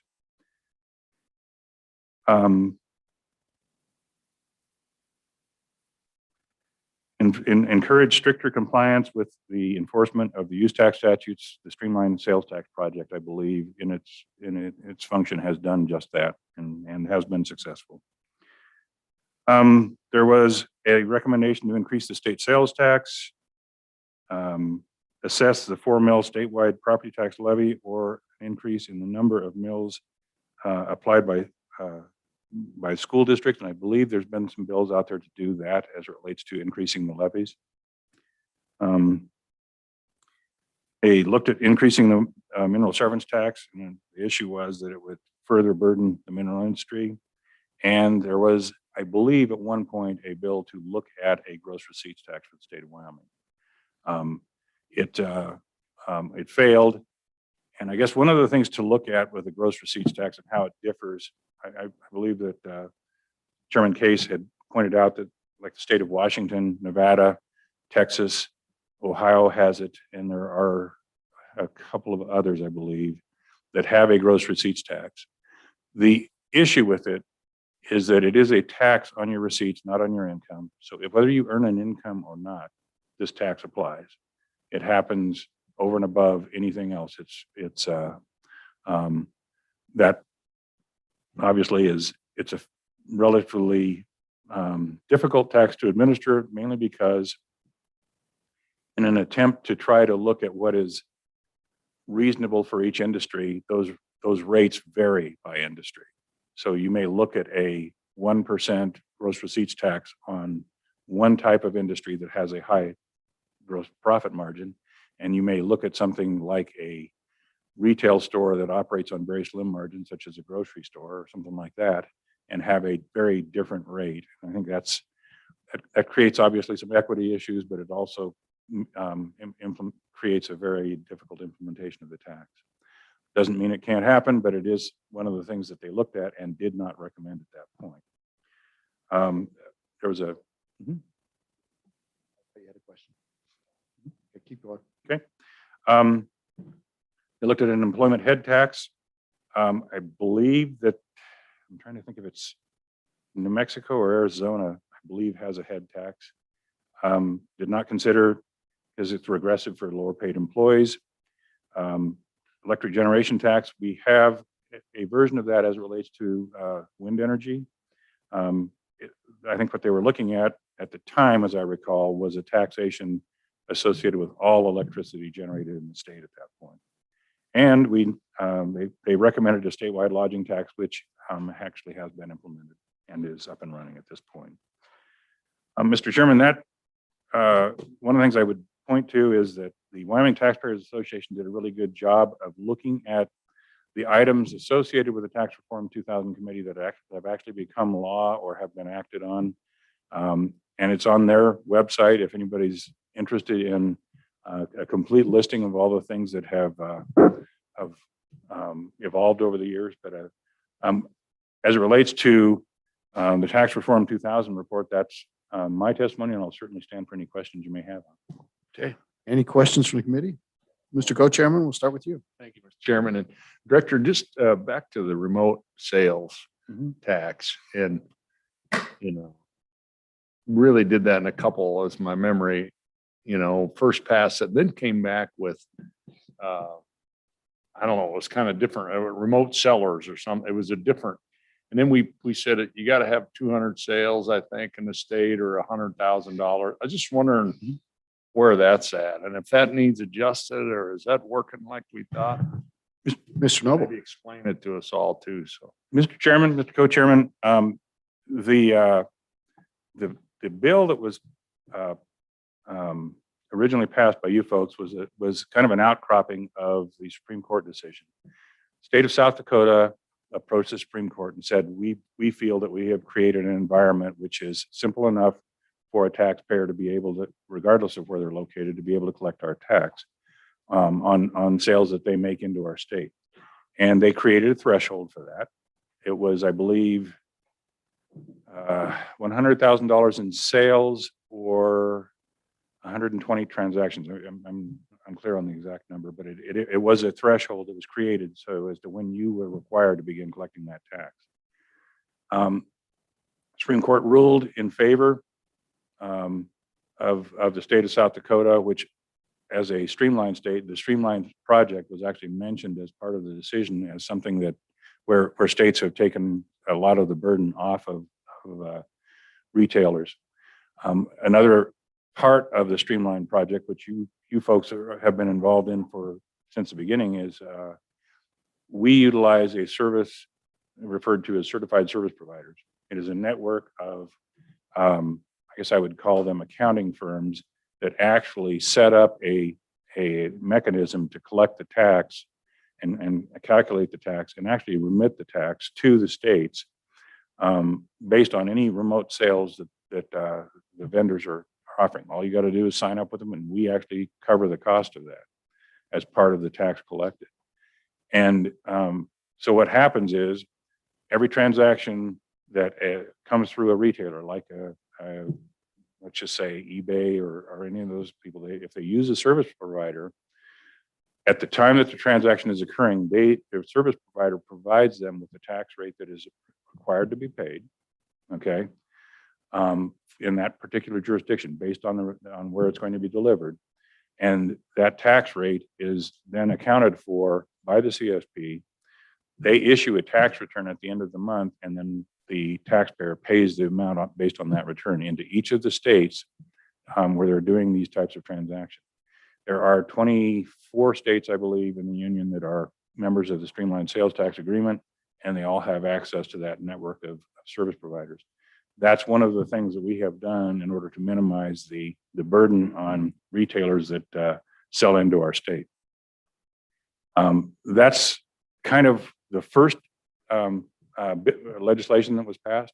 The very next year, you passed a legislative proposal to require a marketplace facilitator to begin collecting tax. And give you an example, the largest remote seller in the country, about 50% of their sales are through marketplaces that they've created on their own websites. That added another 50% to our bottom line when it came to the collection of that tax. So that was a very powerful piece of legislation that added a great deal to the coffers for the state. And those are probably two really big successes as it relates to uncollected sales tax actually being, or use tax, if you will, being collected in the state of Wyoming. And it also, I would say, does a great deal for equity. Virtually every audit that we ever conducted from the time that I've been here in 1998 on forward, that the Department of Audit has conducted revealed taxable purchases.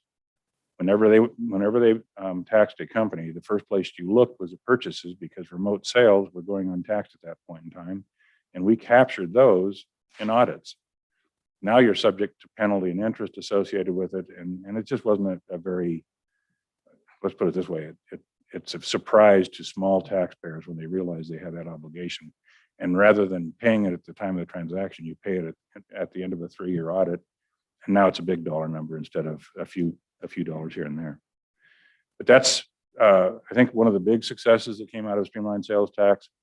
We continue our effort there. We're hoping to gain more and more members and utilize this network of certified service providers across all companies. Follow-up, anything? Representative Gray, then Senator Schuler.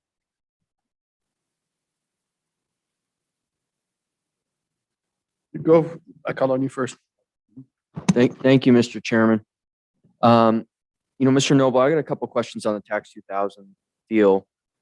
You've been through this. It's not your first rodeo. So why have they never discussed in these committees the fact that, we have per capita wise, the first or second highest tax revenues per capita when you include the minerals. Now, I know they always like to exclude the minerals, right? And then we're 50th, but I mean, with the minerals, it's first or second, right? And the problem is they're volatile. So when you have good years, the expenditure increases and we get into this weird up and down thing. And the answer to that is to have some sort of constitutional or statutory cap so that you don't have these up and down spending years. And I just don't understand, like, to me, when you approach this in a dynamic way, you would have to consider that. But it seems like there's this nostalgia that of these halcyon days of tax reform 2000, and yet it left out one of the key questions here, which is how we equalize, revenues to expenditures with the very volatile system that we have. And so I guess I asked you that question. I understand you're just kind of been observing this and also participating in it, but you just implement the tax structure that we give you. I'm not trying to be difficult here, but can you talk about your observation on why this has never been considered? I mean, is it just totally ignored? Is it, I assume you were there. I mean, did they decide to take it off the table? Thank you. Mr. Noble, before you go into that, maybe you could also point out the work that the committee has done with respect to volatility of our tax structure and look at the Pew Research, the other research we've done to bring up the fact that we do have the most volatile tax structure, excepting Alaska, perhaps. I'll put that on top of the question. I think that'd be a little bit more fair. Mr. Chairman, Representative Gray, I think, and I'm going to speak in fairness to what I think has been, I guess I'd call it a level of foresight of the legislature over the years. And this is not me speaking as a tax administrator. This is me speaking as a citizen of Wyoming. We live in a state that recognizes they have a very volatile tax structure and utilizes a certain percentage of that in the really, really good years to put money into a fund to try to manage some of that volatility. I think the Permanent Mineral Trust Fund is a heck of an idea, and it funds millions of dollars worth of what is going on in the state. And I think one of the points that they raised there was, let's try to increase that amount so that we can actually handle these peaks and valleys even more. The other issue that they did talk about as it relates to our small state and the large in land value in land, but very small in population, is how do you structure a government? And this is as a staffer. I actually sat and listened to a majority of these meetings. At the time that this was going on, I was working for Mrs. Burton as a director, and she was on the committee. Real discussion was, how do you deal with a state where you have a real small population, but yet you want to actually have the same level of services that are offered, let's just say to the state to the south of us, when in fact there are economies of scale to be managed as well. You got populations in this state that if you looked at it as a really, really small rural town in Wyoming having its own schools, does it make economic sense to have that school? That's not a question that you can really answer, because yeah, those kids deserve an education too. Do you want them to drive an hour and a half to 2 hours each way on a bus in order to get to a school that is there? Or do you deal with that? That costs money on a per capita basis for those students a lot more than it does in other areas. And while it may not make good economic sense, it's the reality of what we're faced with. I think it's very important to recognize that an equal funding for a student is not necessarily going to look the same as it relates to each student, but yet we still have to pay that bill. And I think that's one of the things we have to look at now. Granted, we're in a state that requires us to balance our budget every year.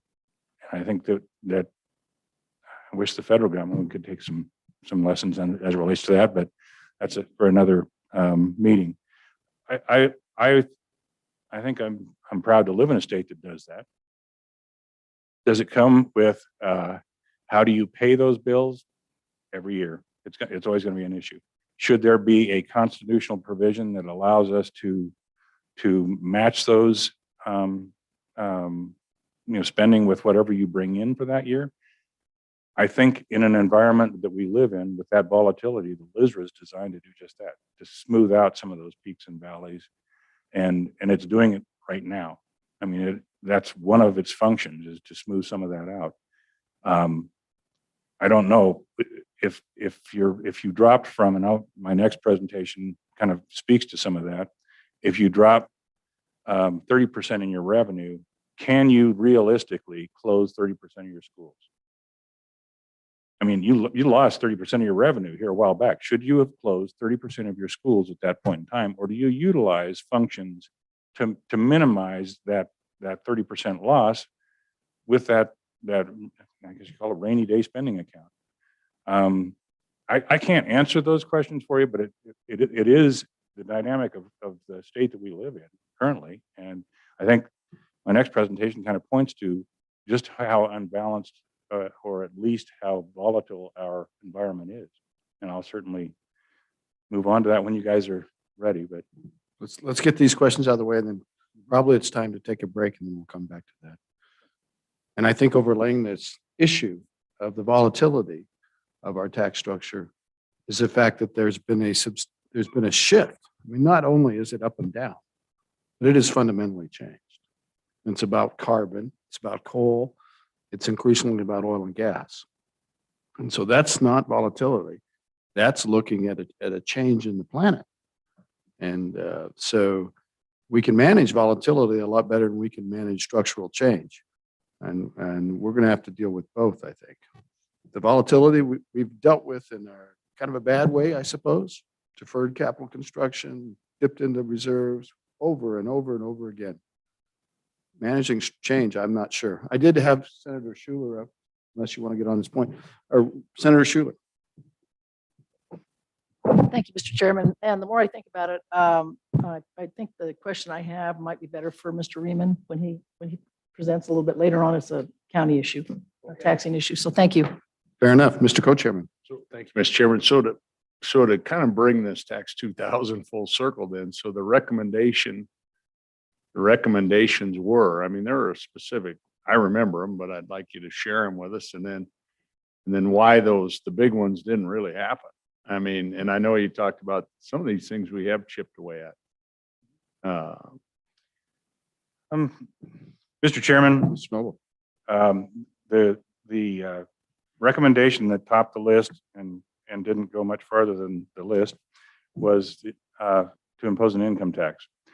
What the committee, Tax Reform 2000 committee recommended at that point was to add that third leg of the stool, if you will, not only tax assets and tax consumption, but also tax income, was to look at that leg of the stool.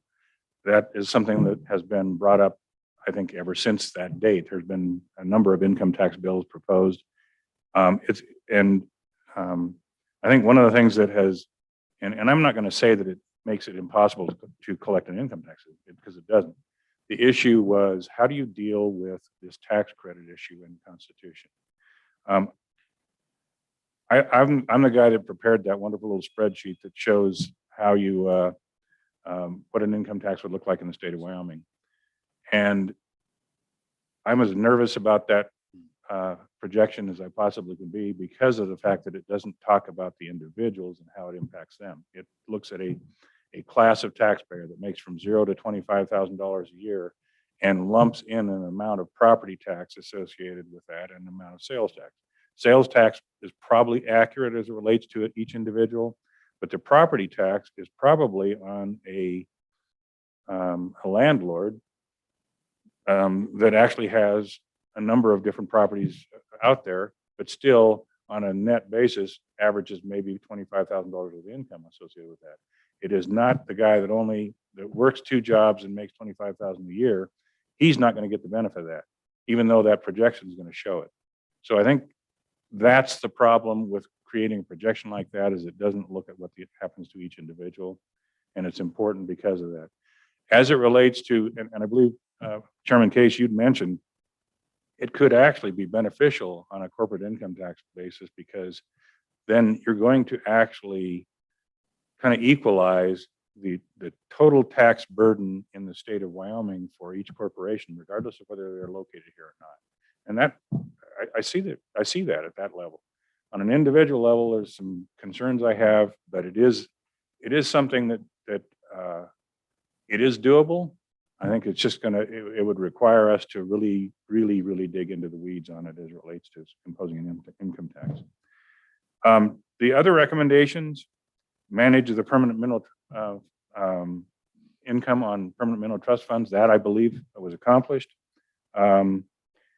Separate committee to examine state and local spending.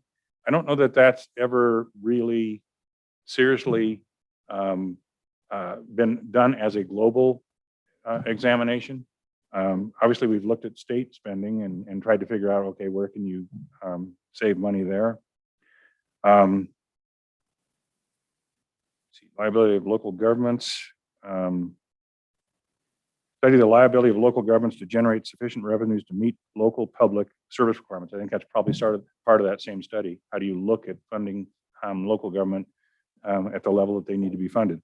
I believe that Representative was referred to as the Madden formula associated with your direct distribution is an attempt to handle some of that, at least, to provide revenue to the places it's needed.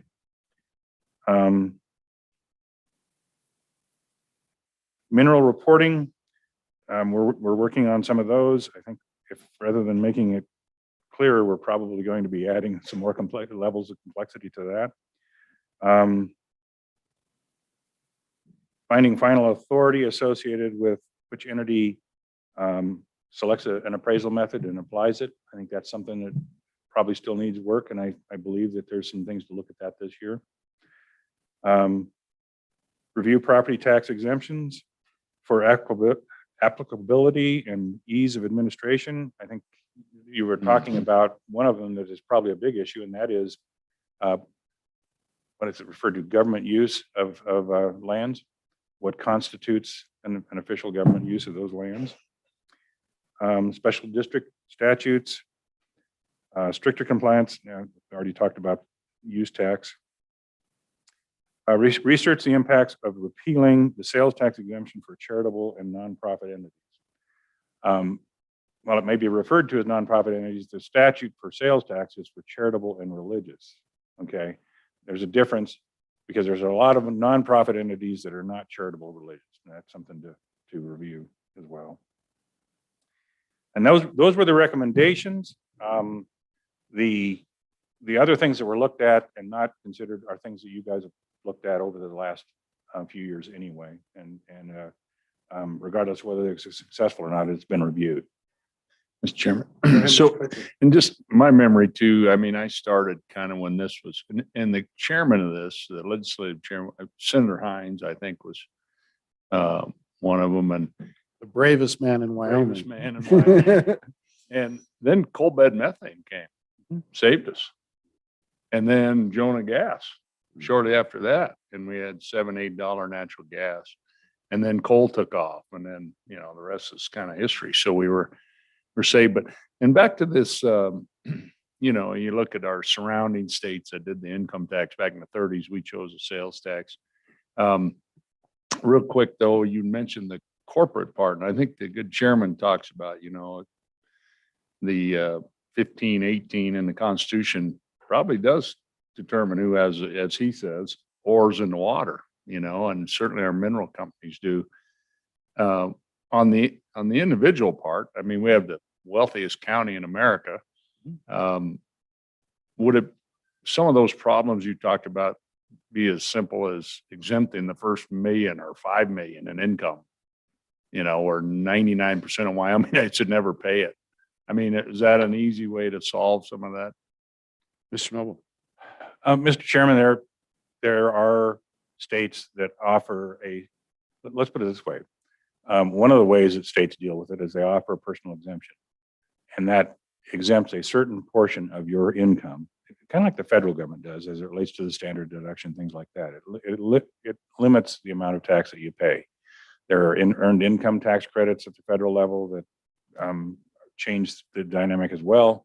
And you could begin the taxation of revenue at 0% for the first $200,000 worth of income. I don't know that I'd want to say you're excluded from it, because I think that raises some other issues. But if you're taxing at a specific level below a certain level of income, you're certainly going to change the dynamic. One of the things that you got to recognize when you look at an income tax, each level of income is separate and unto itself as it relates to these tiers that are created. So that if a person that is making $500,000 a year, their first $200,000 worth of income are exempt as well, or taxed at 0%. So you've got to recognize that it does change the dynamic on the way that it's imposed, but certainly doable. I mean, we've actually looked at it. I've created a document that kind of looks at exempting the lower rates. You don't start taxing it until it reaches 200,000. One of the things that I think is problematic in some of the bills that have been created in the past is that we say that you don't have to report if you don't make over 200,000 in income. How do I verify that? When you think of what happens at an individual income tax return, it isn't just people that are working for another business. You have self-employed people out there too that I need to have them report so I can make sure that that's what they're actually generating. And our rules may be slightly different depending on how it's structured than the federal government is on their income tax. So I think I don't know that saying if you earn less than $200,000 you don't have to report. That creates a problem in and of itself. Mm-hmm. But it is it's what makes an income tax expensive to implement.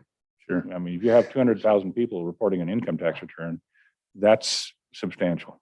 Go ahead. And then just to follow up really on and just kind of educate me on this and on sales and use tax. And I always remember Chairman Madden, and I just want to say this, and you correct me if I'm wrong, and this is how I remember it, but he'd actually use his hands and say, 40 years ago, 60 to 70% of the purchases were for goods, 30% for services. And he said, over these last 50 years, we've seen this shift where now it's just the opposite. 60 to 70% of our purchases are for services, 30, 40% for goods. And of course, in Wyoming, I mean, I think we taxed, I counted them up, 66 services, and be like South Dakota, they have 152 services taxed because they're a state similar to us, a non-income tax state. Is that true? I mean, has there been that shift kind of thing at that? Mr. Noble. Mr. Chairman, Mr. Co-Chairman, I used an example I think when we were talking about interim topics of two items that I can think of that have evolved just the way you're talking about. Everybody remembers when you used to buy movies at a rental store that we all had in our communities, or at least some of them. I think there's still a few of them available. Like Redbox still has some stuff, and Blockbuster used to exist, and it doesn't anymore. Now it's all streaming. We taxed one, we didn't tax the other because we don't have a tax on that specific digital good if there's no change of possession. We tax rentals as long as they're as long as they exceed a certain level of when it happens. But streaming services are not taxable. I believe Representative Henderson brought a bill this last year to look into that. The other thing was, and I use it every year, TurboTax. Used to be you buy a box. You still can. You can still buy a box of software and take it home. That's taxable. Okay. Or the next evolution of that was you downloaded it onto your computer and used it. That was taxable. Now it's just a software as a service. You never have access to it of an instance of it on your computer. Now it's a service and it's not taxable. So there has been an evolution of some of this. We utilize in one of the divisions of the Department of Revenue a cloud-based set of servers. It's one of the large providers of cloud-based. First initials a G. Yes. Exactly. And the point is, that is something that we used to pay sales tax for, well, except for the fact we're a state. We paid tax on as it relates to the purchase of the servers that we used in our own environment. Now we don't use servers. We use somebody else's servers, and we're renting cloud space to do so. So That's true of all business packages. Spreadsheets, word processing, it's all moving to be where it's a subscription service, not hosted at. Microsoft Office 365 is a cloud-based environment. You don't really have anything other than a license sitting on your computer to have access to what exists in the cloud. And your storage is no longer on your hard drive, it's in the cloud. So there has been this shift over time. I mean, you have a number. I mean, is it like a good chairman used to say? Mr. Chairman, I can't give you a number, Yeah. but I can tell you, you can see the evolution. Yeah. And how It much goes is that even cost more us? than that, though. It's like you just purchase more traditional services than we used to. We've gotten wealthy. You have less grounded in goods that you buy at a store and take home in your car, and more things that you purchase that are services, whether it's a lawn service, whether it's housekeeping, whether it's just you join a gym. You just consume more services. We all are. Mr. Noble, sorry, I didn't mean to. Are we good? Representative Baker.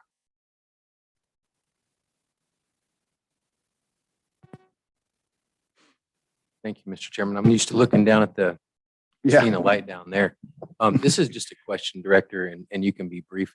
Do you believe that, I know that the feds are dealing with this right now, but do you believe that cryptocurrency should be considered property? Mr. Noble. Mr. Chairman, Representative Baker, we don't consider money, if you will, to be property today. There's an exemption as it relates to intangibles. And we would consider cryptocurrency just another form of intangible, so it wouldn't be taxed as a medium.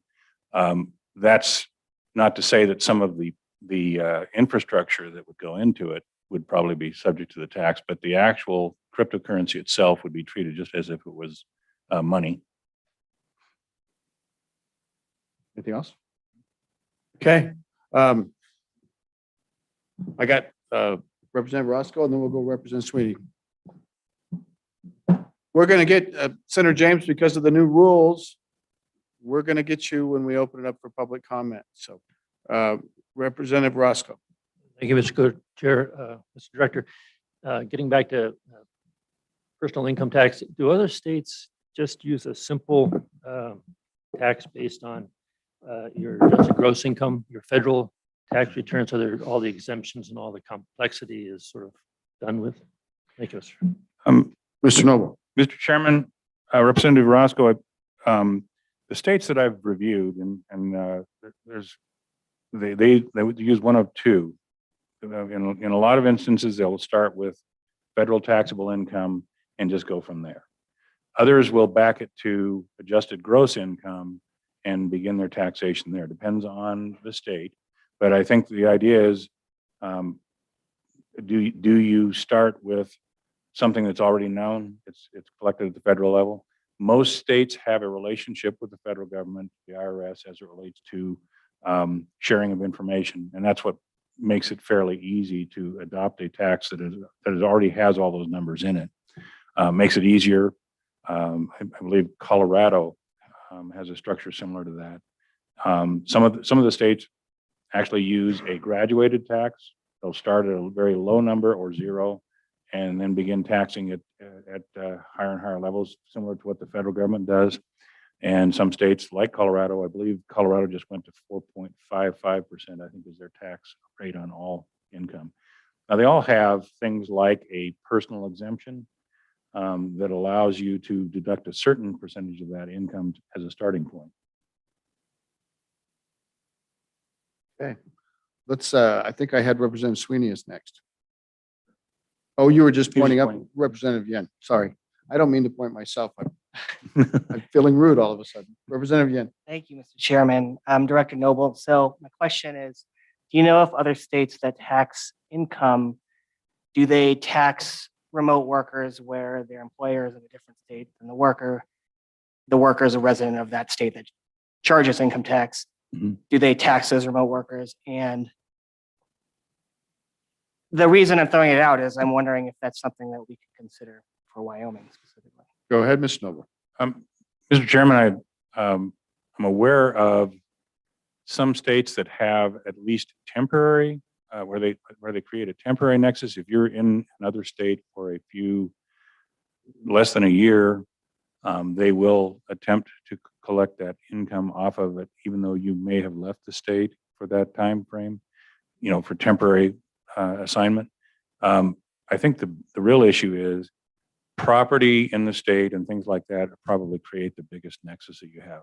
The concern that any state has is, well, I was just working from Arizona for the winter months and then coming back and working in a state that my state of residence in the other 6 months.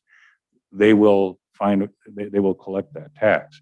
Now, if you are hired by somebody, and let's just say that you're in a state like your company is located in the state of Oregon, but your residence is in Wyoming, but you're working for that company in Oregon, you have no physical presence in that state. I don't believe that you're allowed to collect it unless you actually step into and begin working in the state of Oregon. That is something that I have a relative who has his residence in Cheyenne, Wyoming, but he works in Fort Collins, and all of his income is taxable in Colorado at that point because he actually has a physical work location in Colorado. So there are rules associated with, and there are rules to manage the temporary move into another state to handle those as well. Okay. Anybody else? Representative Sweeney, and then we'll open it up, and then we'll take a break. Thank you, Mr. Chairman. So back to Co-Chairman Harshman's, Mhm. on the internet sales piece, remote seller, whatever. Are there tweaks, legislative tweaks that we should explore to tighten that up? I honestly felt when you brought that several years ago that Mhm. it was far out there and, we'd be lucky to collect $1 million if that, but I think that's totally proven incorrect. And that it's been a very valuable tool, but I just don't believe I heard an answer if there's something legislatively this committee should explore. Go ahead. Mr. Chairman, Representative Sweeney, there are states that are moving towards taxing digital services. I think you could look to South Dakota as one that taxes most services, period. I mean, them and the state of Hawaii both tax most, if not all, services. So you could look to that as a way to structure our taxes to do so. I can certainly review it and try to get you what the statutory language would look like. I'd also work with our folks at Streamline to try to see what would comply with Streamline sales tax rules on the taxation of digital services. But is it something that should be looked at? It could be, certainly, as it relates to what you folks choose to do with it. Is there revenue to be had in the digital world? Certainly. With that, Representative Gray, you can have the last question of the real world. Thank you, Mr. Chairman. I got one more, and it was off the remote sellers as well that I wanted to ask. So 2017, when the legislature did that, I'm just curious because projecting is very difficult. What was the collection? Say, maybe we use 2019 rather than last year, which was a weird year. And how far was that off your projection? I know that it was probably a 3-year projection, so that's year 4. I mean, what percentage was it off? And I just want to understand, the projections are difficult, and what was the sum? And the third question there is, we got into a big debate on the floor, I remember in 2017, on where that flow would go. And I think we ended up just doing it like regular sales tax. Can you confirm that? Thanks. Go ahead, Director Noble. Mr. Chairman, Representative Gray, I'm going to harken back to a study that was done by the University of Tennessee. We were involved in the Streamlined Sales Tax Project in the I think it was 2011, 2012. The estimate at that point for the state of Wyoming was anywhere from, I think it was 26 to $43 million is what we could very well expect to gain from the taxation of remote services or remote sales. And I believe the last time we looked, we were collecting at a rate of about 5 million a month or 60 million a year. Now, granted, that fluctuations because of seasonality and things like that. So we're actually exceeding those estimates by substantially. And I think that will continue to grow as more and more certain companies begin to license with us. At one point, we had, I believe, 27,000 vendors in the state of Wyoming. We're approaching 48,000 vendors right now licensed with the state of Wyoming. So it has been a substantial change in what we perceived as what the digital world would look like and what remote sales would look like. It's been as it relates to distribution, it's identical to what we do today. I guess we should tag on that last year was a bad year for Main Street, Wyoming, but it was a really good year for remote sales, and it helped to even things out a little bit. But let's go to the people on the screen. Senator James, you had a question? Thank you, Mr. Chairman. I got 3 actually. Director Noble, has property assessments been improved since switching to the single system? And do you know by how much? Like the equality between the property. Mr. Chairman, Senator James, has it increased or How they You said improve, improved, but Improved? like the equality. I would say between the going to a property single assessment. system has improved it dramatically. And I think probably the best people to answer that question would be the assessors themselves, because they're the ones that are using it. But I can tell you, in my early years at Revenue, one of the things that I witnessed was them trying to operate under two separate systems, and each of them having their own unique way of handling property. I think it was a really good idea to adopt a single CAMA system for the state. And it certainly, if nothing else, gives you the ability to start with the same assumptions. Whether, at that point, it's obviously up to the assessor's judgment on a lot of these things. And those are issues that I think are probably more important than the actual system. But the system was a single system was a good idea on a number of different levels. Mr. Senator James, back to you. Okay, and this one's kind of a 30,000-foot view for you. So if we had a cash-based budget, meaning we no longer did projections, we combine that with changing the severance tax of power generated material to a user fee of users inside and outside Wyoming, and changed how we appropriated money, where it will be based on private sector personal income growth, inflation, and population growth. Would this not be a way to combat the volatility and an alternative to raising taxes?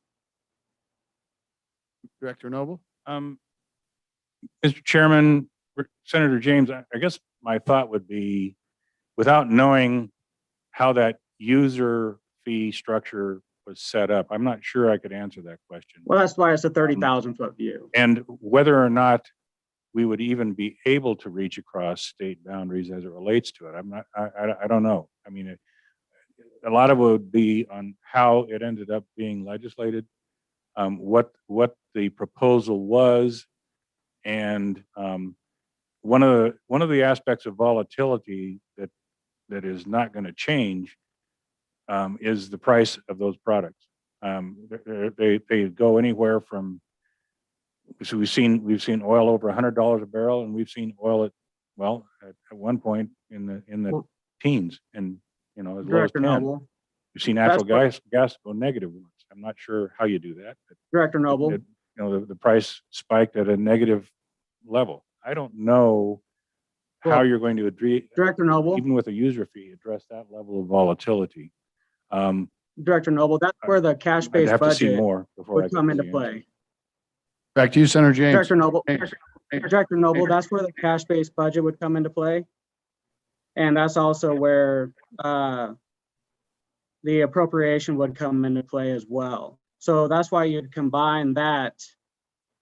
That's where all three of those would come into play. They would have to be combined. So if we had all those come into play, and this is from a 30,000-foot view. So if you had all three of those together, would that not help with the volatility that we're dealing with? And would that not be a good way to help with the volatility that we're dealing with? So we're not talking about one or the other. We're talking about all three. We're just talking about a 30,000-foot view here. Okay, Director Noble. Director Noble. Mr. Chairman, Senator James, I don't think it would deal with the volatility. Would it deal with balancing the budget? If you're on a cash budget and you can only spend what cash you have, certainly. But in a way, that's what you do today. Now, if you're talking about a cash-based budget, meaning that it's limited only to the funds that are coming in for revenue for that year, then I suppose it would certainly balance the budget. I'm not sure that it would deal with volatility at all. Okay. And then, I'm gonna Mr. look forward Chairman, to getting more detail of your proposal for sure. and then, Mr. Thank Chairman, you. also, if we really wanted to look at raising revenue, Senator James, we can't hear you. say again? I think you were muted. Is this your No. last question? Yes, this is my last question. Mr. Noble, if we really wanted to look at raising revenue, would we not want to look to encourage private sector businesses to to come to Wyoming instead of raising taxes. And since that's where the revenue comes from. Mr. Noel. Mr. Chairman, Senator James, I'm not sure as a tax administrator, I'm the guy to answer that question. Is that the way to bring business to the state of Wyoming? I look at it this way, okay, and I'm not gonna, this isn't really an answer to your question, but I think it's one of the things that we have to look at. We already have probably the lowest taxes, or at least close to the lowest taxes of any state out there. And that hasn't solved the problem. So I guess I'm wondering what you do to do that. I think there's a lot of factors that play into why companies choose to locate where they locate, and taxes is only one of them. But I understand your question. I just don't know that I'm the right person to fully answer it, other than to say that it should be working now. But if that's the only criteria that you use for bringing businesses to the state is our tax structure, they should be here. Thank We you, should Director probably look Noble. at other All right, stuff then. Senator James, you were muted. I'll call on you to finish your thought there. So we should probably look at other ways to attract them other than taxes, like maybe look at temporary tax rates.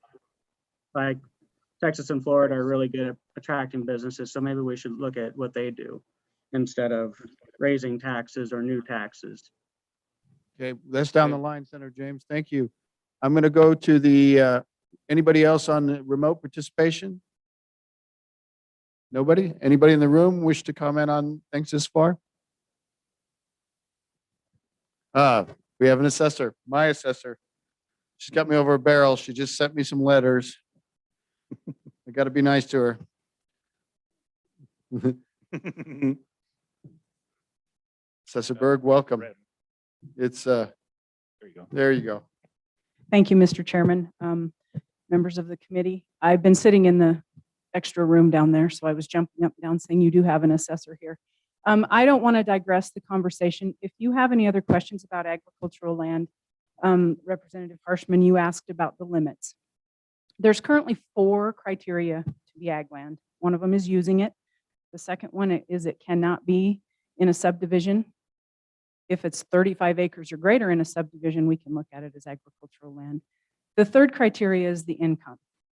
And it does get a little tricky because right now, the way it's written, it says that you have to make a minimum of $500 off the production of an agricultural product.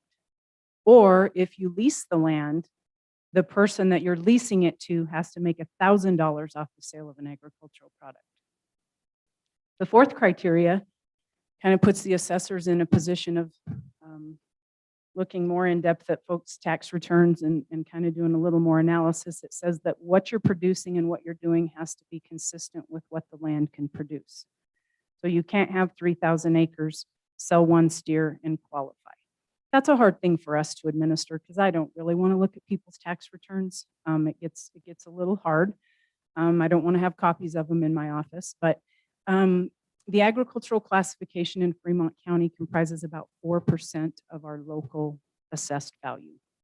And I'm not sure, Director Noble, where you got your figures. There is something in the Department of Revenue handout that came that says the property type as percentage of total valuation for agricultural properties in the state of Wyoming is 1%.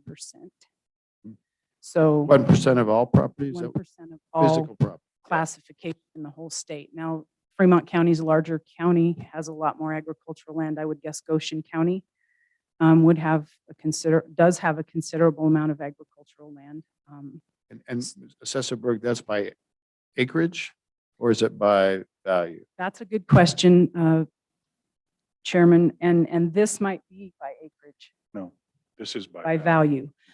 So, and mine, the calculation I gave you is by value also. I have not ran that on acreage. Okay. Mr. Chairman, Go ahead. just to clarify. I always like to encourage a dialogue between the department and our The assessors. chairman, the number that I gave you was based on acreage. The 93.74% is the amount of acreage in Wyoming that is considered agricultural land, the value. The So that- value is substantially less than that. Yeah. Mr. Chairman, that makes sense. I just wasn't sure where your number came That from. does illustrate the gap between the Mhm. two levels of assessment. Yes.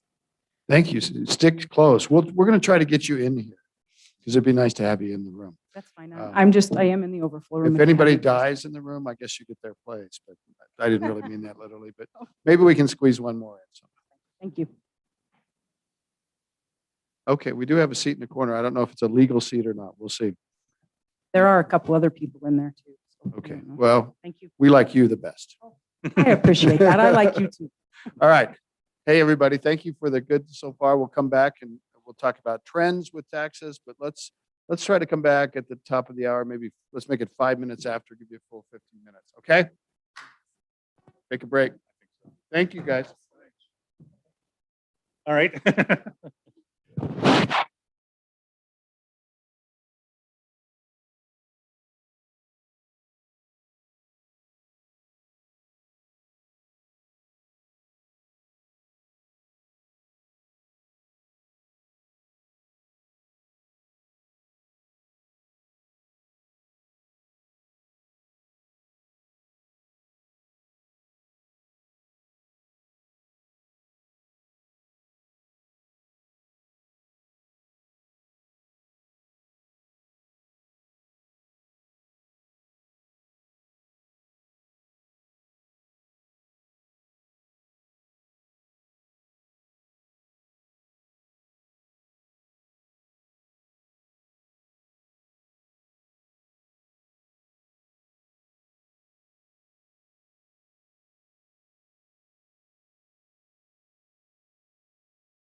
No, I'm teasing. Welcome, Dan. I'm just trying to herd the cats. We're still gathering up some strays.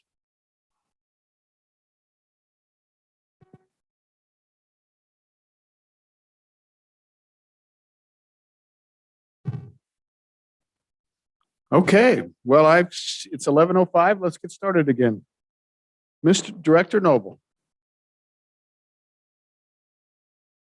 Mr. Chairman, Beth, could you put this presentation up on the screen? Or do we need to go live on YouTube again? Or are we already live? Okay. Thank you. And if you could advance it to the next slide. Mr. Chairman, members of the committee, Dan Noble again with the Department of Revenue. One of the things that was asked of the department a few years back was to kind of look at what our tax structure looks like graphically. We were struggling with this issue, and we have been struggling with it for years. And what I did was I kind of looked at sales and use tax and what it looks like on a statewide basis, and then I looked at our various counties to try to figure out how to represent it. On a statewide basis, when you look at our overall sales and use tax structure from 2013 through 2019, it's pretty obvious that something really affects us, and that is obviously mineral wealth. And I'll give you a really good example of this in a couple of slides. This is what sales and use tax structure looks like on a statewide basis. And Beth, if you advance it to the next slide. This is what it looks like in Converse County. As you can tell, when you have depressed market for oil and gas and coal, it significantly impacts sales and use tax revenue in that county. It's when you look at 2016 and 17, it obviously had a major impact on their ability to generate sales tax revenue for the county. The next slide is Campbell County. Not as dramatic, but obviously still an issue. I don't know that coal was playing as big a part at that point in time as it is now, but you can see that there's a huge dip in revenue during down years in the mineral industry. Then the next slide, you take a look at Teton County. Not a dip at all. No mineral wealth. Everything that they do depends upon retail sales and the hospitality industry there. It's obviously pretty much a linear progression in the right direction. Revenues are increasing every single year. And that's probably the most dramatic example of what non-mineral wealth looks like in the state of Wyoming. The next slide shows Albany County. Very little mineral wealth.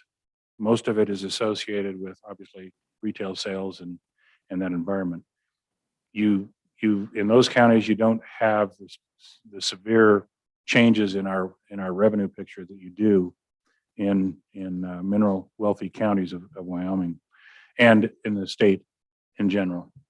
And Mr. Noble, if we just look at those two slides between Teton and Albany County, the scale's a little bit deceptive. It's actually would be, if they had the same scale, Teton would be even more dramatic and Albany County would be even more flat. Exactly. Because you can just, Mhm. Teton County's up a third and Albany County is up, you know what? 7-8% maybe. Yeah, it's from 20,000 to maybe 23,000. So 20 million to what, like 17 million to 23 million. Exactly. Not a third at all. Very different, Yeah. but in the same direction. They're both going up, which is and across years. Fair enough. The very next slide is about the most confusing thing I've ever created.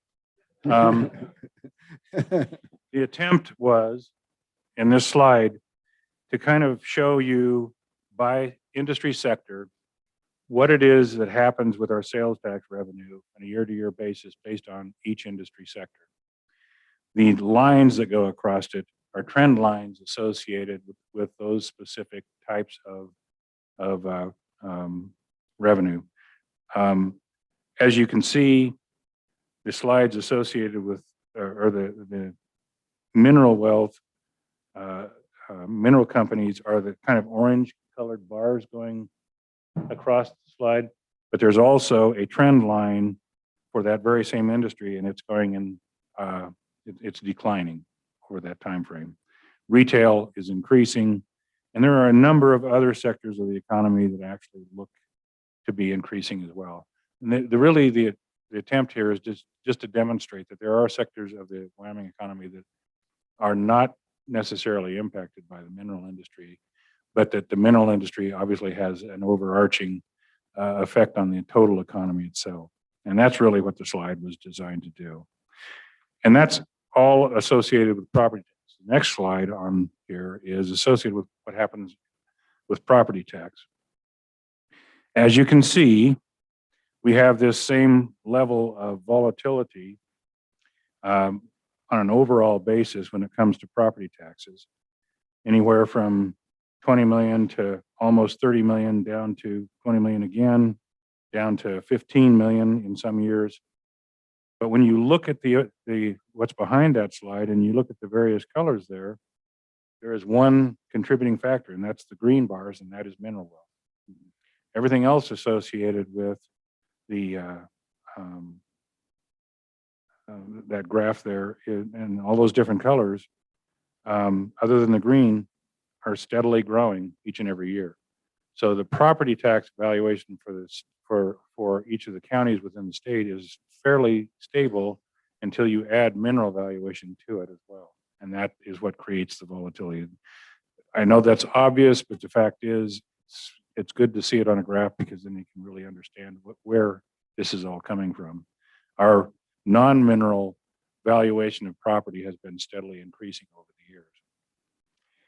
The next slide shows what percentage of property valuation was paid for by each of the sectors in the economy in 2008 and what it looked like for the tax year 2018.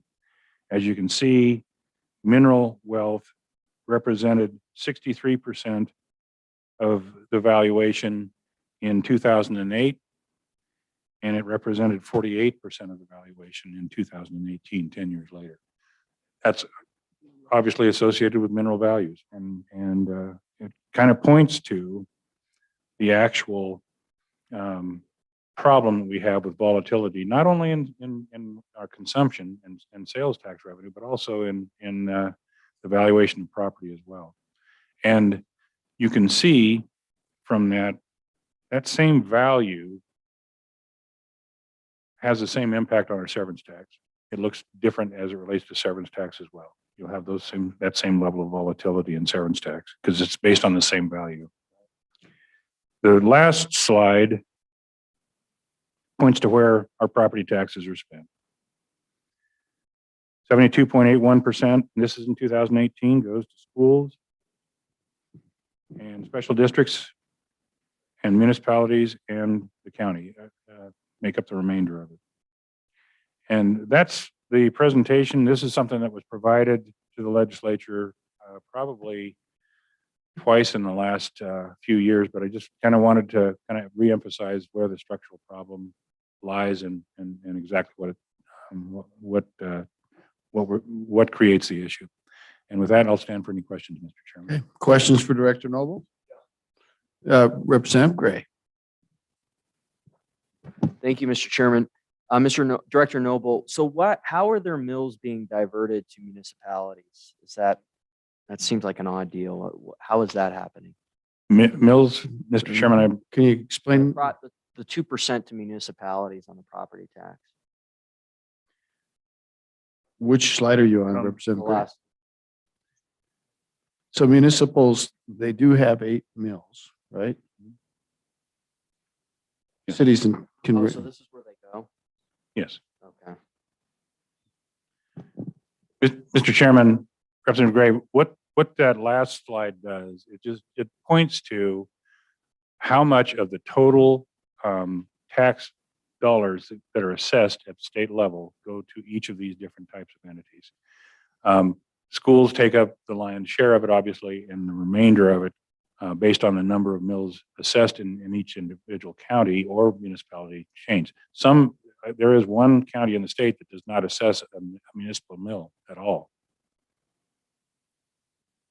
And that's in Jackson. I don't believe there's a municipal mill levy in Jackson. So, really? Wow. So it's just showing what relative percentage each of the players in the property tax realm receive on a statewide basis. We're going to get Representative Jennings, and then we'll go to the co-chair. And Representative Jennings. Oh, you've got one. One, two. Director Noble, I'd like to go back one slide for your very last one.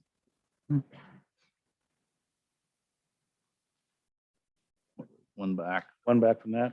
Yeah. Yep. So Director, when we look at that, and that's the value of that green on the left-hand side is the minerals. And then we're seeing that shrink in the next on the right-hand side. But when we look at values, when you're looking at these things, minerals has made a lot of money. And the other side of that, no matter what you do, they're never going to make that kind of money. And so do you look at the disparity in between those? I mean, you can only do so much to the right side of that circle. They can only make up for a shrinking mineral industry. Have you done any studies in between those two, between kind of money that's available out of the mineral industry and how much can the rest of the sectors, how much can they actually, how really realistically be expected to make up for minerals? Mr. Noble, if you can. Mr. Chairman, one of the things that I looked at, because what we were looking at, how does Wyoming compare to other states as it relates to property tax, for one? And in doing that, looking for states that don't have an income tax, that are similar in nature to us. And just to give you an example, because this is your question, I looked at the state of South Dakota. And state of South Dakota is, I would say, almost identical to Wyoming. Population is roughly the same. They do not have an income tax. They have two taxes that they depend on, sales tax and property tax.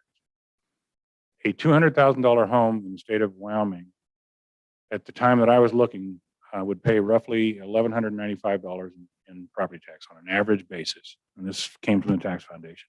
That same home in South Dakota would pay $2,700 in taxes for that. The other thing that is surprising is how much of their total overall tax burden is paid for by the ag industry in South Dakota. It is substantially higher than ours. I believe it was approaching 28% of their assessed value in property is paid by that.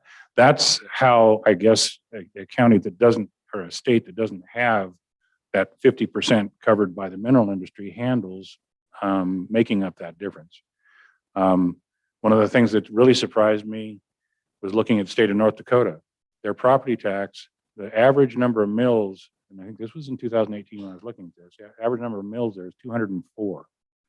We're at 68 for an average on a statewide basis. So there's a number of factors that play into how other states fund their government. And that's, I guess that's how you would make up that difference. Obviously, you'd have to tax other sectors more than you do today. Is that appropriate? I'm not here to answer that question. Follow up, Representative Jennings. Thank you, Mr. Chairman. So, but when you're looking at that, studying that part of it, I mean, if you're going to use South Dakota, for instance, on agricultural, well, they're just like we're more heavily reliant upon minerals. They're a more agricultural based state. I mean, they can grow things that we can't begin to grow in Wyoming. So when you look at between those, how much can you actually get out of that? I mean, we couldn't shift to agriculture. There's no way. And so when you're looking at those and studying those, I mean, the people on the right-hand side of that circle have never made the kind of money that minerals have made. And they never will. And so you can never find the tax valuation over on this side that you will on the other side. When you're doing those studies, do you have some feel for how much you could go on the right-hand side and tax more, but not get us upside down in that? Because some of these other states are not a true comparison. Mhm. Agriculture in South Dakota wouldn't be comparable in Wyoming. Mr. Noble. Mr. Chairman, Representative Jennings, I guess what I would say is, I believe that there is some people that did a study and recently discussing the tax capacity. What could the state of Wyoming reasonably expect to bear as it relates to this? And I think that that's probably the place you should look for that answer as to, okay, what level of tax capacity is it? I'm not saying that Wyoming should start taxing 28% of its tax revenue at the agriculture and expect them to deal with it. It is a very different state as it relates to agriculture, and I agree with that. My point is, that's how other states deal with property. And when they have to raise revenue, and they don't have mineral wealth, this is what they rely on to do it. South Dakota, the only reason I mentioned South Dakota is because they're very similar to us as it relates to what their tax structure looks like. Their tax structure is dependent on two legs of that three-legged stool. They do not have an income tax either, but they do tax property much more heavily than we do, and they tax virtually all services, or most all services that we don't. And I would say that's probably how they end up funding government, is through those means as well. Not identical to the state of Wyoming. I'm not saying that they are, but they have roughly the same tax structure. And Mr. Noble, we do have the tax capacity study as part of our packet. We will be talking about that. Mr. Co-Chairman. Yeah, thank you, Mr. Chairman. And just follow up on that, South Dakota not only tax every service, but I think their rate's about a penny higher. I think their combined local state rate's about 6.4 and ours is 5.4, but and the property taxes, wow, it's incredible in that state. But back to the last slide you had, I just wanted to, this is what I say, and I just want to make sure I'm accurate, that we fund schools just like every other state, primarily with property taxes.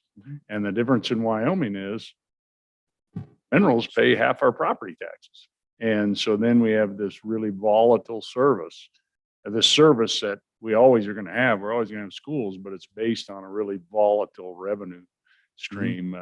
As you said, it's assessed the same as severance. Is that, and really what I say, you can see that 09 to 19 in the previous, that's coal. That's a couple 100 million tons of coal. That's about 400 million bucks a year. And the price and production of natural gas. It's been unbelievable. Nobody's really even talking about that anymore, the drop in natural gas. But back to my question, Mr. Co-Chair, there is a question about the schools and property taxes. I think that's, if you looked at this 72%, it's probably similar in other states. Director Noble. Mr. Chairman, I think that's probably beyond my scope of review. Let's put it this way. I think that the Department of Education could probably provide you with what the spending per capita is in other states and other states that are similarly situated, what that looks like. But I will say this, it is certainly a majority of this particular part of that picture. And it is funded heavily by the mineral industry. Okay. Who else? Representative Gray. Thank you, Mr. Chairman.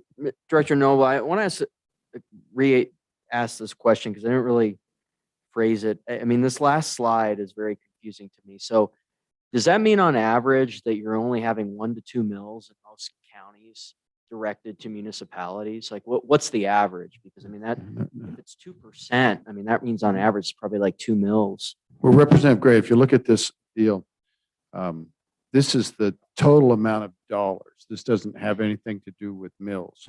All of this comes from mills because it's property tax.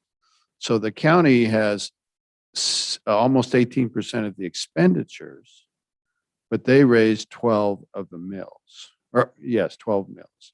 The municipalities have only 2% of the expenditures, and they have 8 mills. Remember, everybody that lives in a municipality also pays the county mill. Special districts, I don't know what their total mills are, but they end up being 7.5%. Schools, I think most of them about 40 something mills, and that's 72% of the 72.5% of the big lift. So these aren't mills, these are dollars. Anybody else? We're going to change gears. Let's see, anybody on the screen have a question on this issue? Not seeing anything? Anybody in the audience? Thank you. Are we going to shift gears to the LSO? We're going to have our superstar come out. He's coming out. He's warmed up. He's ready to go. Mr. Temke. Thank you, Mr. Noble. That was very helpful.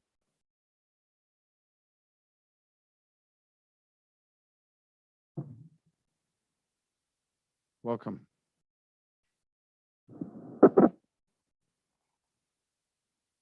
Thank you, Mr. Chairman. I will attempt to live up to what you called me. I make no promises, but I will do the best that I can. My name is Dean Temte. I work in the budget fiscal section of the Legislative Service Office. And I was going to talk to you today about Wyoming's tax structure in comparison to selected other states. What I'm going to talk to you about today has been presented several times, if you will. Chairman Case, you probably recognize that this presentation looks pretty close to something I gave 4 years ago in Saratoga, almost exactly 4 years ago in Saratoga. The presentation, there are fewer slides. I made the presentation a little shorter. I did try to update the data. This presentation will also include a pamphlet which was actually directed by the Revenue Committee during the 2018 interim. I will go through that. That is not updated, but I will go through it quickly anyway. Representative Jennings mentioned, and you mentioned how tax capacity is coming. Don Richards presented you a one-pager on Wyoming's tax capacity compared to our surrounding states plus North Dakota at the November Revenue Committee meeting. I was going to briefly go over that as well. And that is pretty much at the end of my presentation, and that will segue to the presenter at 1 o'clock, who is Mr. Nick Kolsch, I believe is his name, the director of the Wyoming Center for Business and Economic Analysis. He and the president of LCCC took the ball of that one pager and really ran with it. They really did a pretty vigorous analysis and looked at several more things than I did in that tax capacity one pager. So that is the intent of my presentation this morning. That's a good plan. Get Being right on after it. slide 2, we'll start on slide 2. The states considered in this comparison, of course, Wyoming and its surrounding states, Colorado, Idaho, Montana, Nebraska, South Dakota, and Utah. You will notice North Dakota is also included. North Dakota has some similarities to Wyoming. Its economy has quite a bit of mineral production in it as well, and a population which isn't too far from Wyoming. This slide shows right here, this slide is really a snapshot. However, what I'd like to do is make a description that looks more like a movie. You can see that Wyoming still has the 50th ranked population in the United States, and you see all the comparable populations of the other states in their ranks. But I kind of wanted to talk a little bit about how that population has changed since the 2010 census. Wyoming is surrounded by states that are growing a lot. The state of Utah's population grew by 18.4% from 2010 to 2020, and that ranks higher than any other state in America as far as population increase. The state of Idaho population grew by 17.3%. That was the second largest population increase in the United States. The The state of North Dakota's population grew by 15.8%, which was the fourth largest percentage increase in the United States. The state of Colorado grew by 14.8% from 2010 to 2020, which was the sixth largest percent increase. The other states, the state of Montana, state of South Dakota, the state of Montana grew by 9.6%. The state of South Dakota grew by 8.9%. The state of Nebraska grew by 7.4%.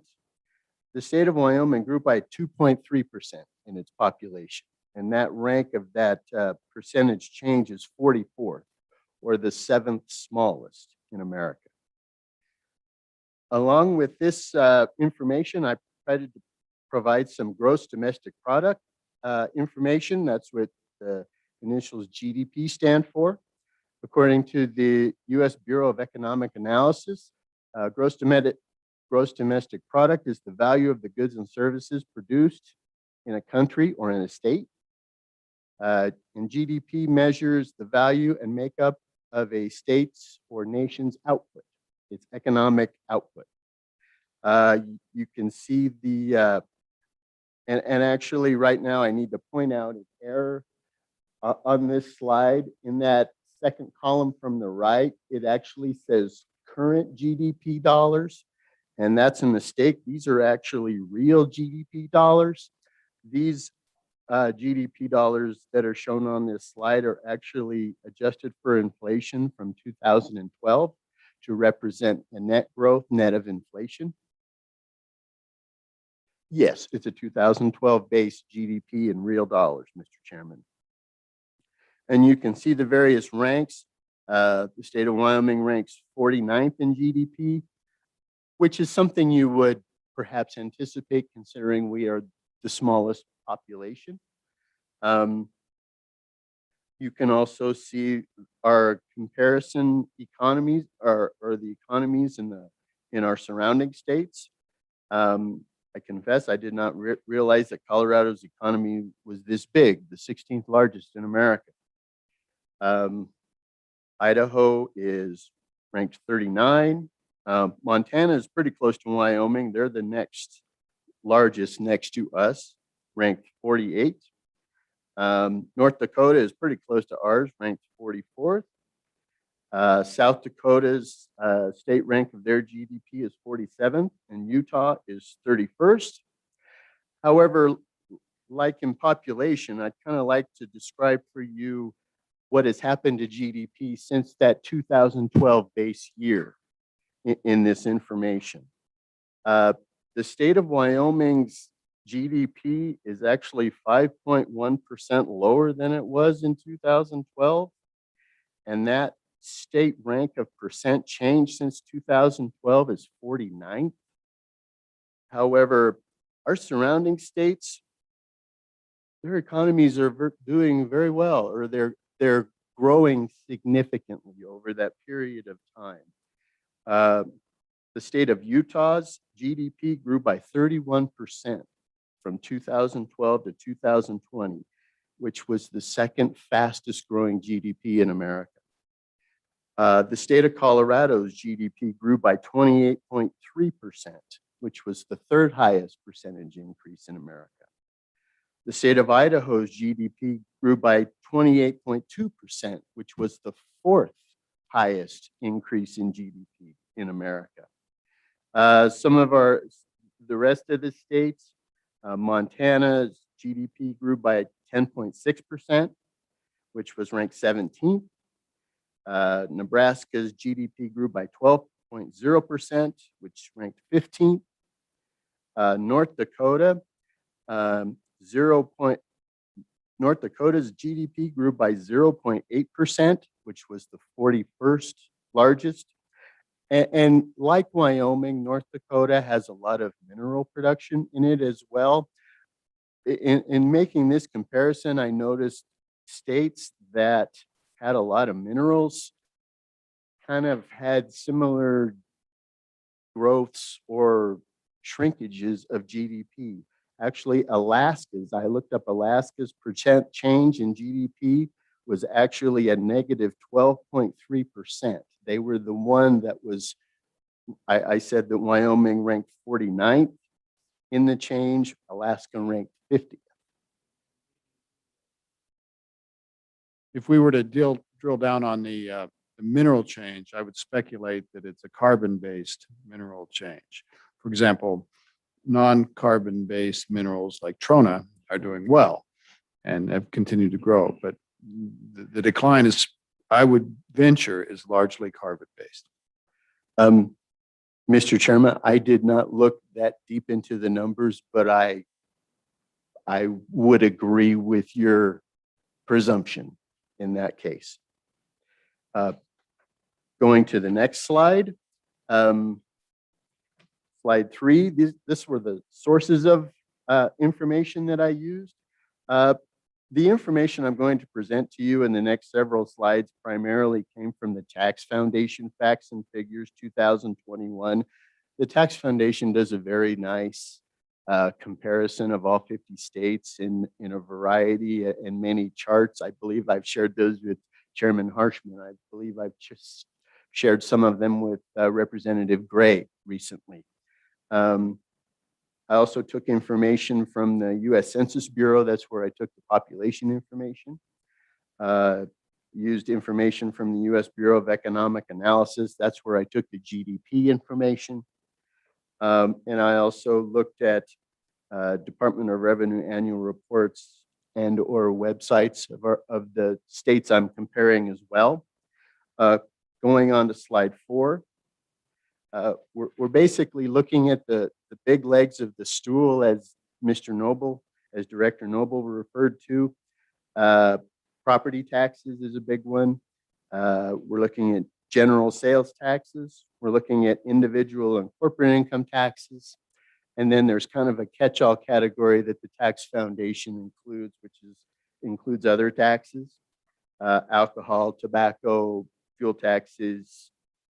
Severance taxes is included in the catch-all as well. And as you could see from the percentage of on the Wyoming slide, the percent of other taxes was significant because it included Wyoming severance taxes. And just going on to slide 5, these are the major components of Wyoming's tax structure. And again, I would point out, these are FY18 numbers that were provided by the Tax Foundation. And we all know a lot has happened since fiscal year 2018, but this was the information that I could find readily available in the period of time that I had to prepare. As you can see from this, almost 40% of Wyoming's tax structure comes from property taxes. And the next bullet after that indicates property tax paid on mineral production was 43% of the fiscal year 18 total. However, as I believe Chairman Harshman alluded to, I believe Dan Noble alluded to this as well, this percentage is going down. I did some estimates on what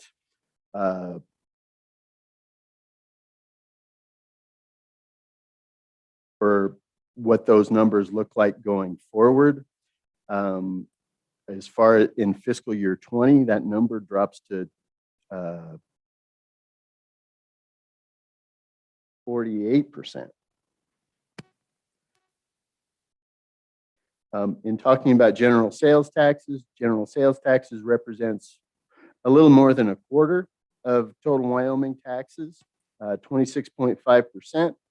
And as Chairman Harshman has already talked to about today, we do have one of the lowest sales taxes in the nation. Ours is ranked 44th.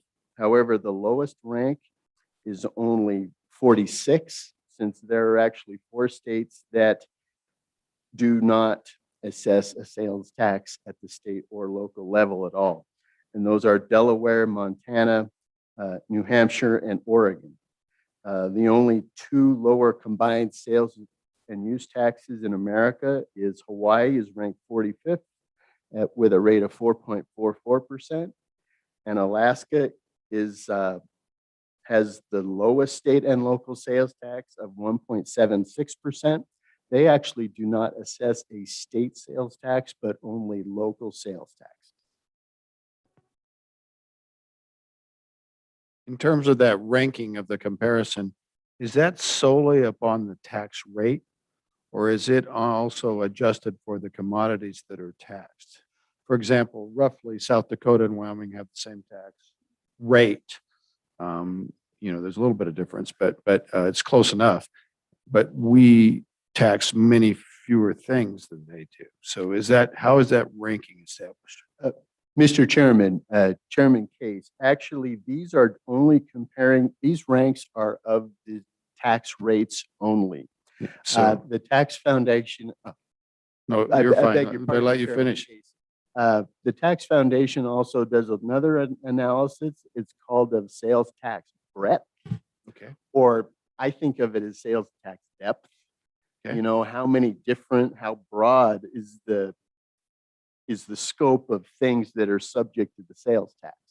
And as you had mentioned, and I think as is indicated in the following slides, actually North and South Dakota both have an extensive sales tax breadth. In other words, the sales tax applies to many, many more things in those states than they do in Wyoming. However, I would say though, as far as that sales tax breadth analysis, it does not necessarily rank Wyoming at the bottom either, as far as taxing of its sales tax breadth. The data shows that Wyoming has a pretty good tax breadth. There are many things that are subject to the sales tax, but certainly not as many things in, for example, South Dakota, and North Dakota was mentioned as well. It sounds like there could be some trouble with that data, actually, but Mr. Chairman, I can't argue with that statement.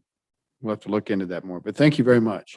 The point that you just compare us based on a rate, that doesn't capture all of it either.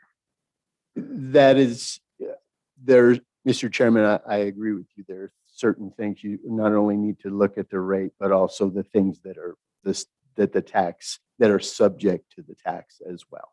Fair enough. Go ahead. I didn't mean to get you off track. Oh, no problem. Couple other of the large legs of the stool, it's widely known that Wyoming has no individual income tax and no corporate income tax.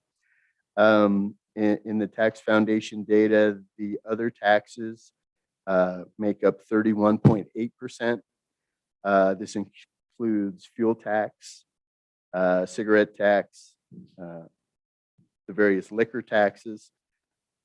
Severance taxes makes up a significant percentage of that 32%. Approximately 20% of that 32% is represented by sales taxes in Wyoming.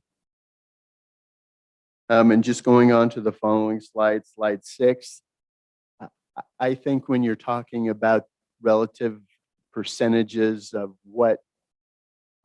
how much a tax contributes to total tax in a state, pie charts are kind of helpful. So I included pie charts for each state as well.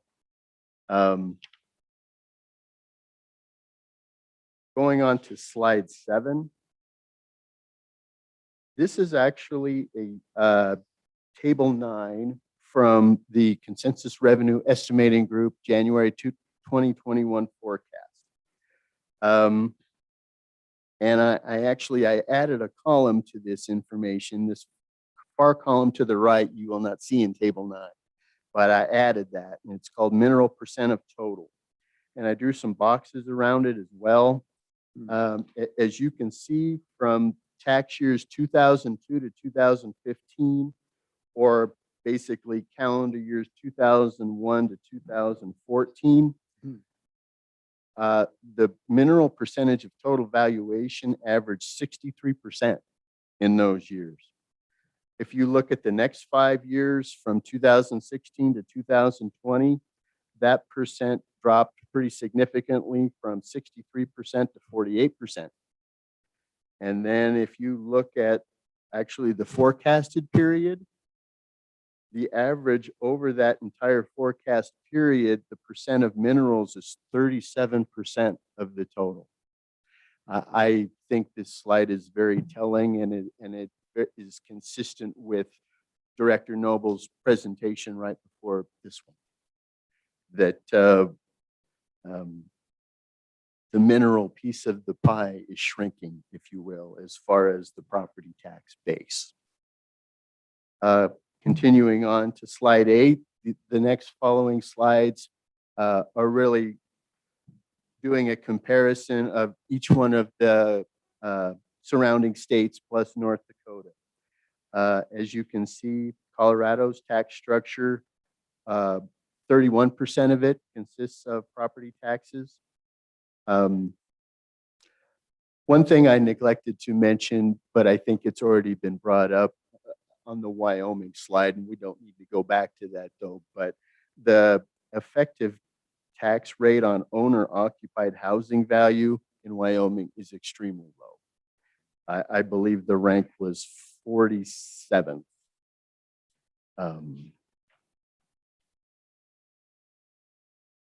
Yes, 47th. And actually on slide 8, this shows that Colorado's is somewhat comparable to Wyoming's at effective tax rate of owner-occupied housing value of 0.52%. That ranks 46th. As you can see here, general sales taxes contributes almost 27% of total state and local revenues in Colorado. You will see their average combined sales tax is 7.72%, which ranks 16th. Their sales tax is more than 2 percentage points higher than Wyoming. Of course, Colorado has individual and corporate income taxes. Both of those contribute combined 27.4%, which is about 1/4 of their total tax structure. So a significant contributor. And the remainder of the slide just shows the comparison numbers for fuel tax. Colorado's fuel tax is a little bit lower than Wyoming's. Wyoming's is 24, Colorado's is 22. Interesting thing about, however, as you can see, the state of Colorado, their cigarette tax is significantly higher than Wyoming's. Wyoming's is 60 cents a pack. Colorado's is $1.94 per pack. And as you can see here, Colorado, we all know that Colorado has a marijuana tax at this time. And it has also added a vapor tax similar to how Wyoming has. Just slide 9 showing. Just hold on one second, Dee. Any speculation? I mean, they have an individual income tax and a corporate income tax. They raise so vastly different amounts of money, and I understand the base and how it's applied. It's all different, but just at first glance, it seems, well, that's kind of light on the corporate side. But we don't have any way to assess that from this data. Well, Mr. Chairman, Chairman Case, one thing, and I recall, and I'm having trouble remembering the guy's name who has presented to Revenue Committee before, who's actually with the Tax Foundation, when in the interims where Wyoming was considering a corporate income tax, indicated that actually corporate income tax is starting to contribute less of a state's tax portfolio than it used to. Definitely significantly less than individual income taxes do. And if you will notice, the percent contributed by corporate income tax in the states that have that, they do not generate a significant percentage in any of the comparison states that I'm showing you. Thanks, Dean. Going on to slide 10, this is the state of Idaho. Again, their property taxes, sales taxes, and income taxes represent nearly equal percentages to their state's tax portfolio. Their general sales tax combined is 6.03%, which is a rank of 37th. So a little bit higher than Wyoming's, but certainly lower than Colorado's.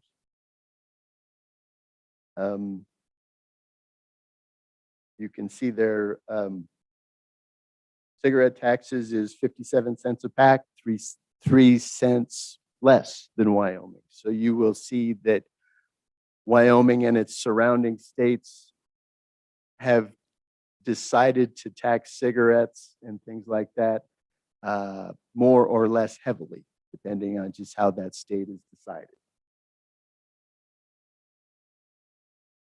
Just in looking at slide 11, you can see the various contributions of the different types of taxes. Just in looking at the slide, Idaho looks like it has a very balanced tax structure, if you will. They have several pieces that contribute roughly the same percentage of the total. And moving to Montana. Now Montana's percentage of property taxes is very similar to Wyoming's. It's around 40%. Perhaps it contributes 40.1%. I think Wyoming's was 39.7%. So very similar there. But one big thing you'll notice about Montana is Montana has no general sales tax. So what do they do instead? Basically, they have chosen, different from Wyoming, how Wyoming has chosen not to have an individual income tax, but have sales tax instead. And also like South Dakota does, Montana has decided to go the other way and have an individual income tax and not a sales tax. And as you can see, the percent contributed by corporate income taxes in the state of Montana is 3.9%. Again, not as significant percentage. In looking at this information, I did not realize that Montana had instituted a tax on marijuana. Oh, and another interesting thing, Montana and South Dakota both, they have what's considered a specific contractor excise tax. In the state of Montana, it is called a 1% gross receipts tax, which is specific to public contractors. The state of South Dakota has something similar to that. I believe it's 2%. Go ahead, Mr. Coachman.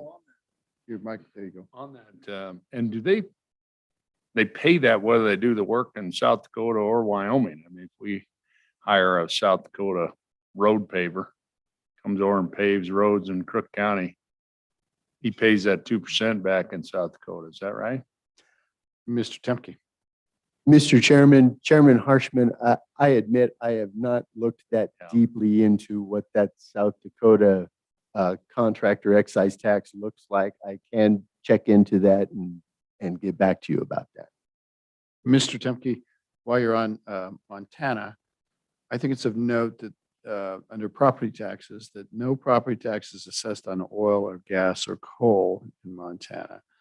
So that's on the production, not on the assets, I would assume. But Right. And I probably should have started with this when I was on the Wyoming slide, and I'm sure that everyone on the committee is familiar that there are actually two mineral production taxes on all Wyoming mineral production.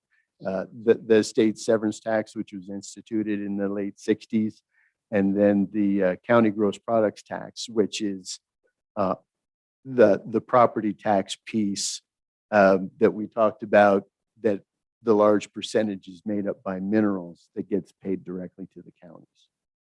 so Montana, I know they have a severance tax, but they do not assess ad valorem tax on production.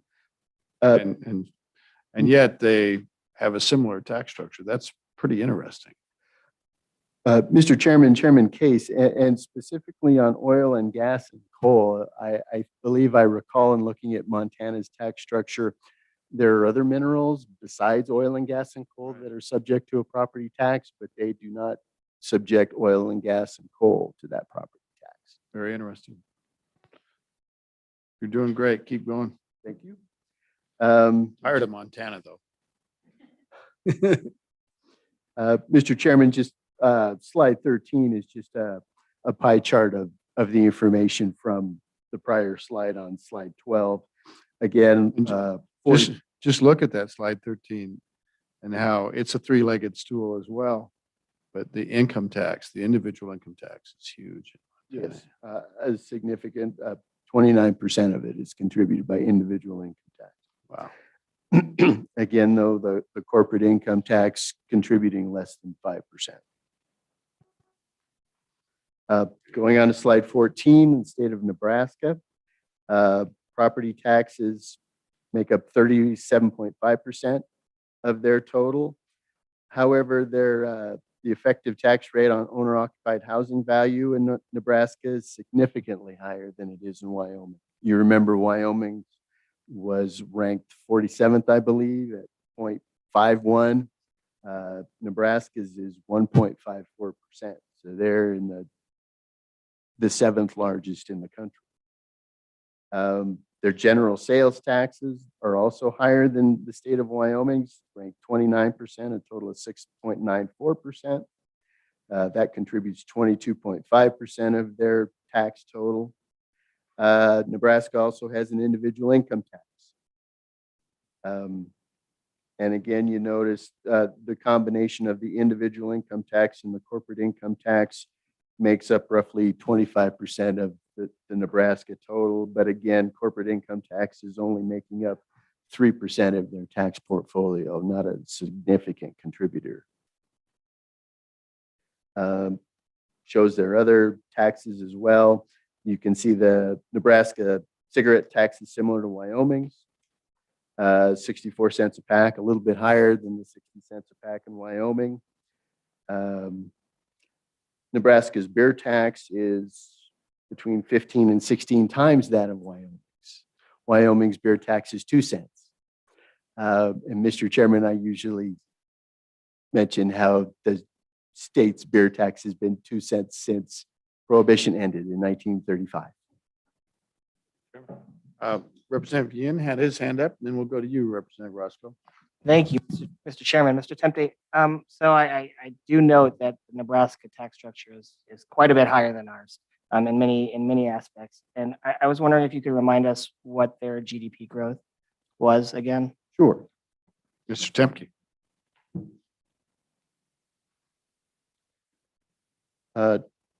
Nebraska's growth in GDP from 2012 to 2020 was 12%, or the 15th highest in America. I have to admit, in looking at the GDP information compared to the population growth information and the tax structure information, it really does beg the question, does a different tax structure really contribute to perhaps a stronger economy? Or perhaps one that is as compared to Wyoming, North Dakota, and Alaska, who's heavily, their economies are, minerals is a significant contributor, but their GDPs grew much slower over that time period. Fair enough. It must be the tourism in Nebraska. Representative Roscoe, that was a joke, you guys. Come on. Representative Roscoe, Thank you, Mr. Co-Chair. you might turn that a little bit better close. Mr. Temke, getting back to the corporate income tax, could you tell me, are there some reasons why that it is so much lower? Is it just the lack of corporate involvement or the lack of the percentage charged by each state? Or why is it so much smaller than the individual income tax? Mr. Temke. Mr. Chairman, Mr. Co-Chair, Representative Roscoe, I have to admit, I would probably have to delve into that question a little bit to, I have seen articles and writings as to why it seems like corporate income tax is going away. The Tax Foundation has talked about that, as a matter of fact. And like I said, it's been part of presentations from them in the past, but I would have to refresh my memory as to the reasons why that is taking place. I think that might be an overstatement to say it's going away, but certainly all the states we look at, it's not a huge significant percentage of their total revenues. But no other state, we have a corporate income tax. We call it the severance tax, and we call it the ad valorem tax on minerals. And it is a very high percentage of our of our revenues in Wyoming. So it bears looking into that a little bit more. Did you have follow-up, Representative Roscoe? Okay, thank you. Anybody else? Back to you, Mr. Temke. Okay. Where are we going next? Slide 15 is just the pie chart of Nebraska as well. As you can see, property taxes contributes almost as much as it does in Wyoming, 38%. But their individual income tax, that is a big difference, contributing their individual and corporate making almost 25% of the total in Nebraska. In looking at the state of North Dakota, you will see property taxes contributes a smaller percentage in the state of North Dakota. And again, similar to the state of Montana, there is no property tax assessed on mineral production in the state of North Dakota. General sales taxes makes up about 1/5 of their tax portfolio. The combined sales tax rate in North Dakota is almost 7%, 6.96%. So about 1.5% higher than Wyoming's. That's ranked pretty much in the middle at number 27. The Tax Foundation data, as I mentioned before, mentioned that North Dakota is considered to have one of the broader sales tax bases that includes, and as they described it, include business to business services subject to the sales tax.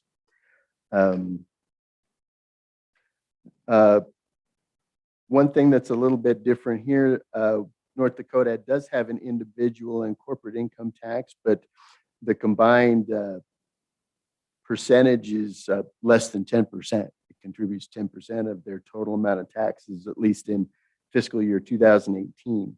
Now, the thing that sticks out about the state of North Dakota is the 45% of other taxes.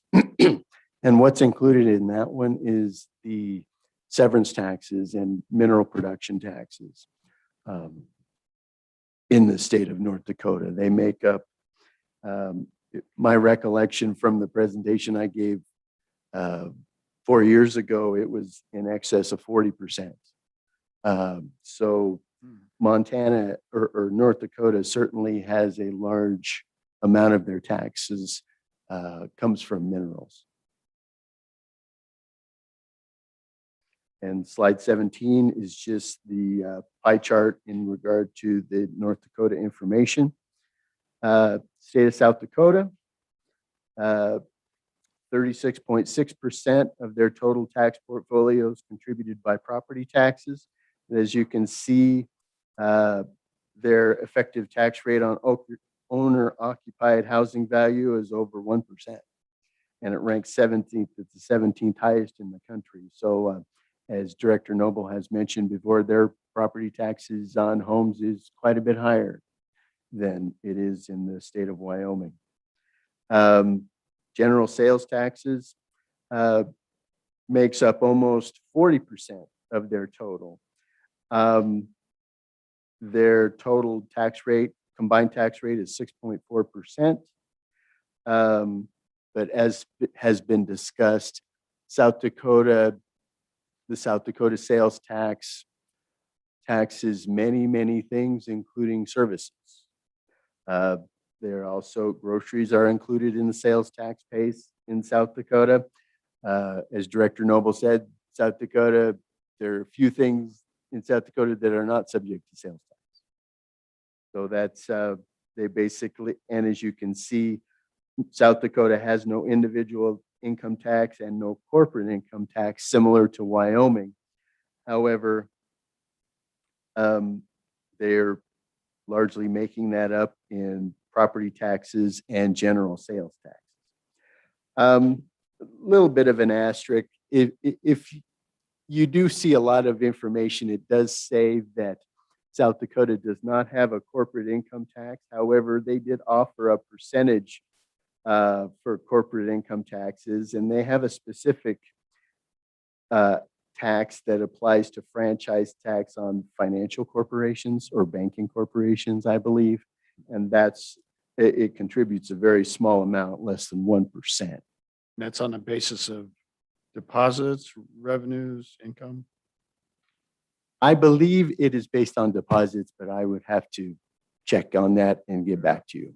Thank you.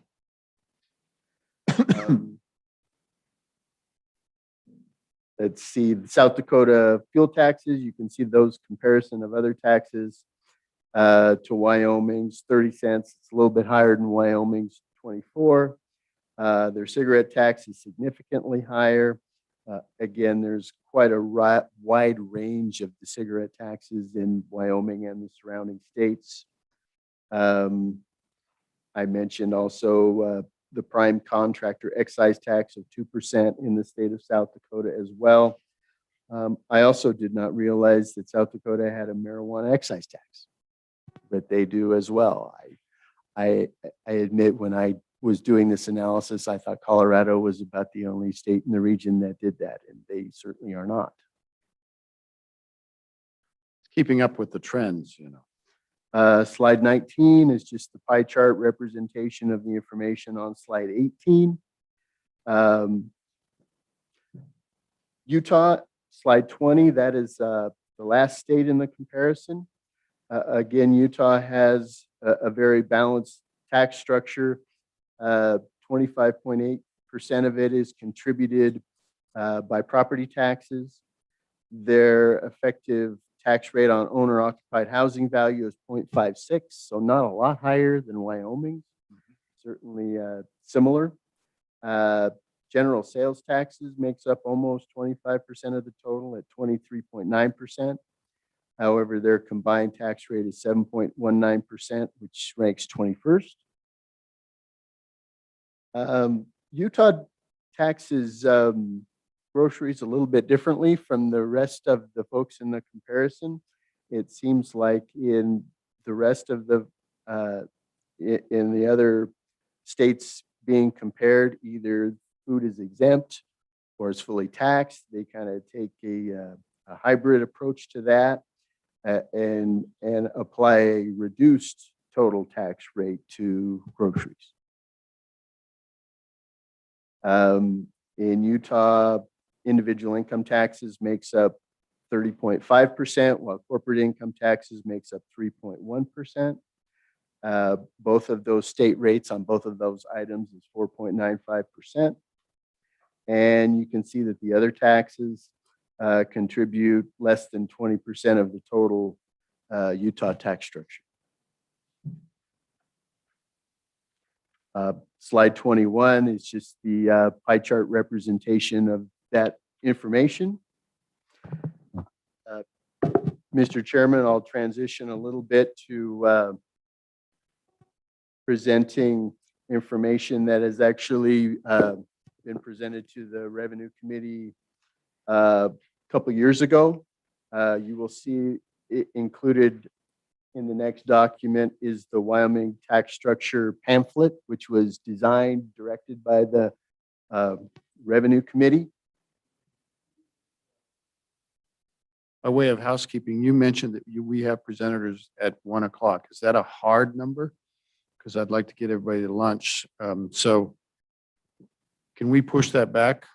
Like say, for example, we were to give a lunch, say we get done before the bottom of the hour, before 12:30, then we could take an hour lunch.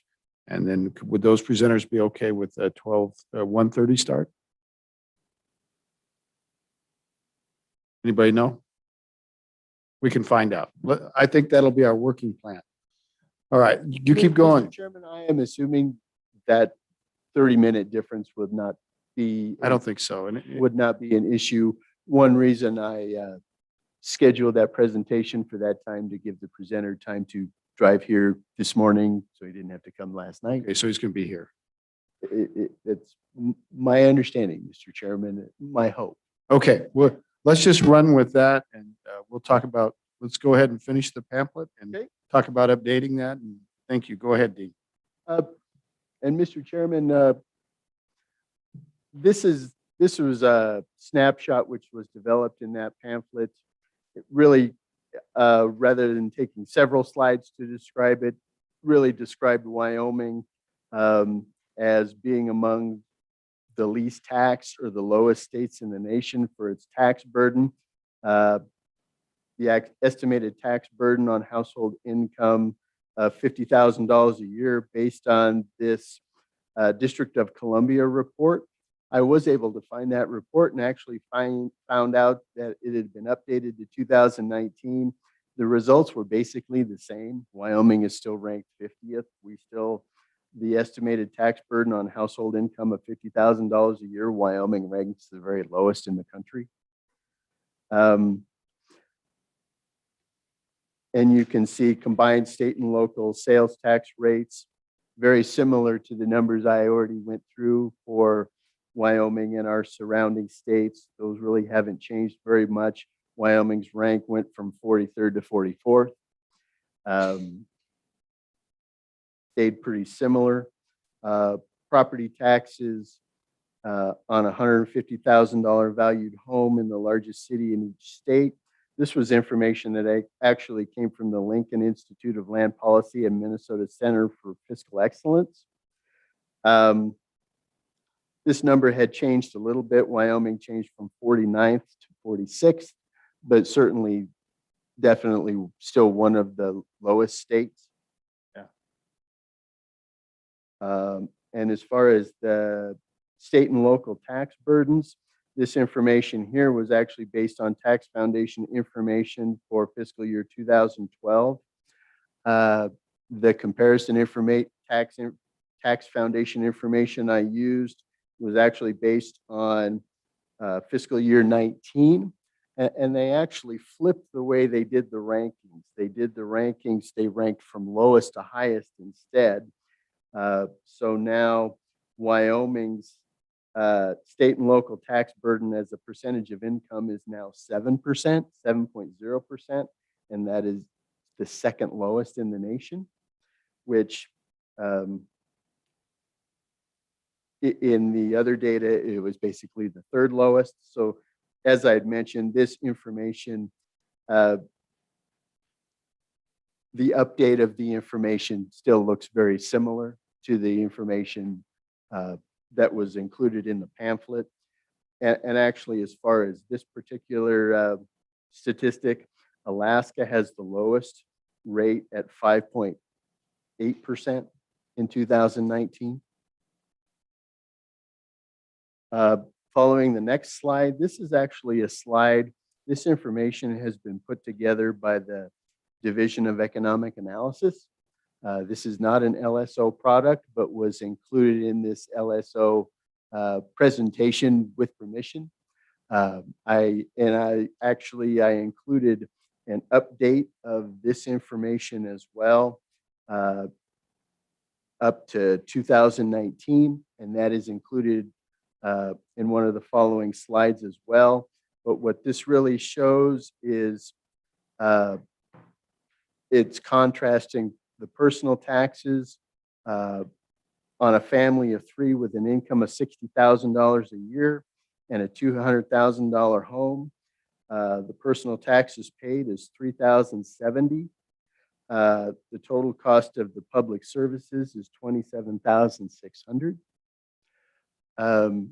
So this slide is really showing that your average family of three anyway is paying a small percentage of the total cost of the public services they are receiving based on this analysis by the Division of Economic Analysis.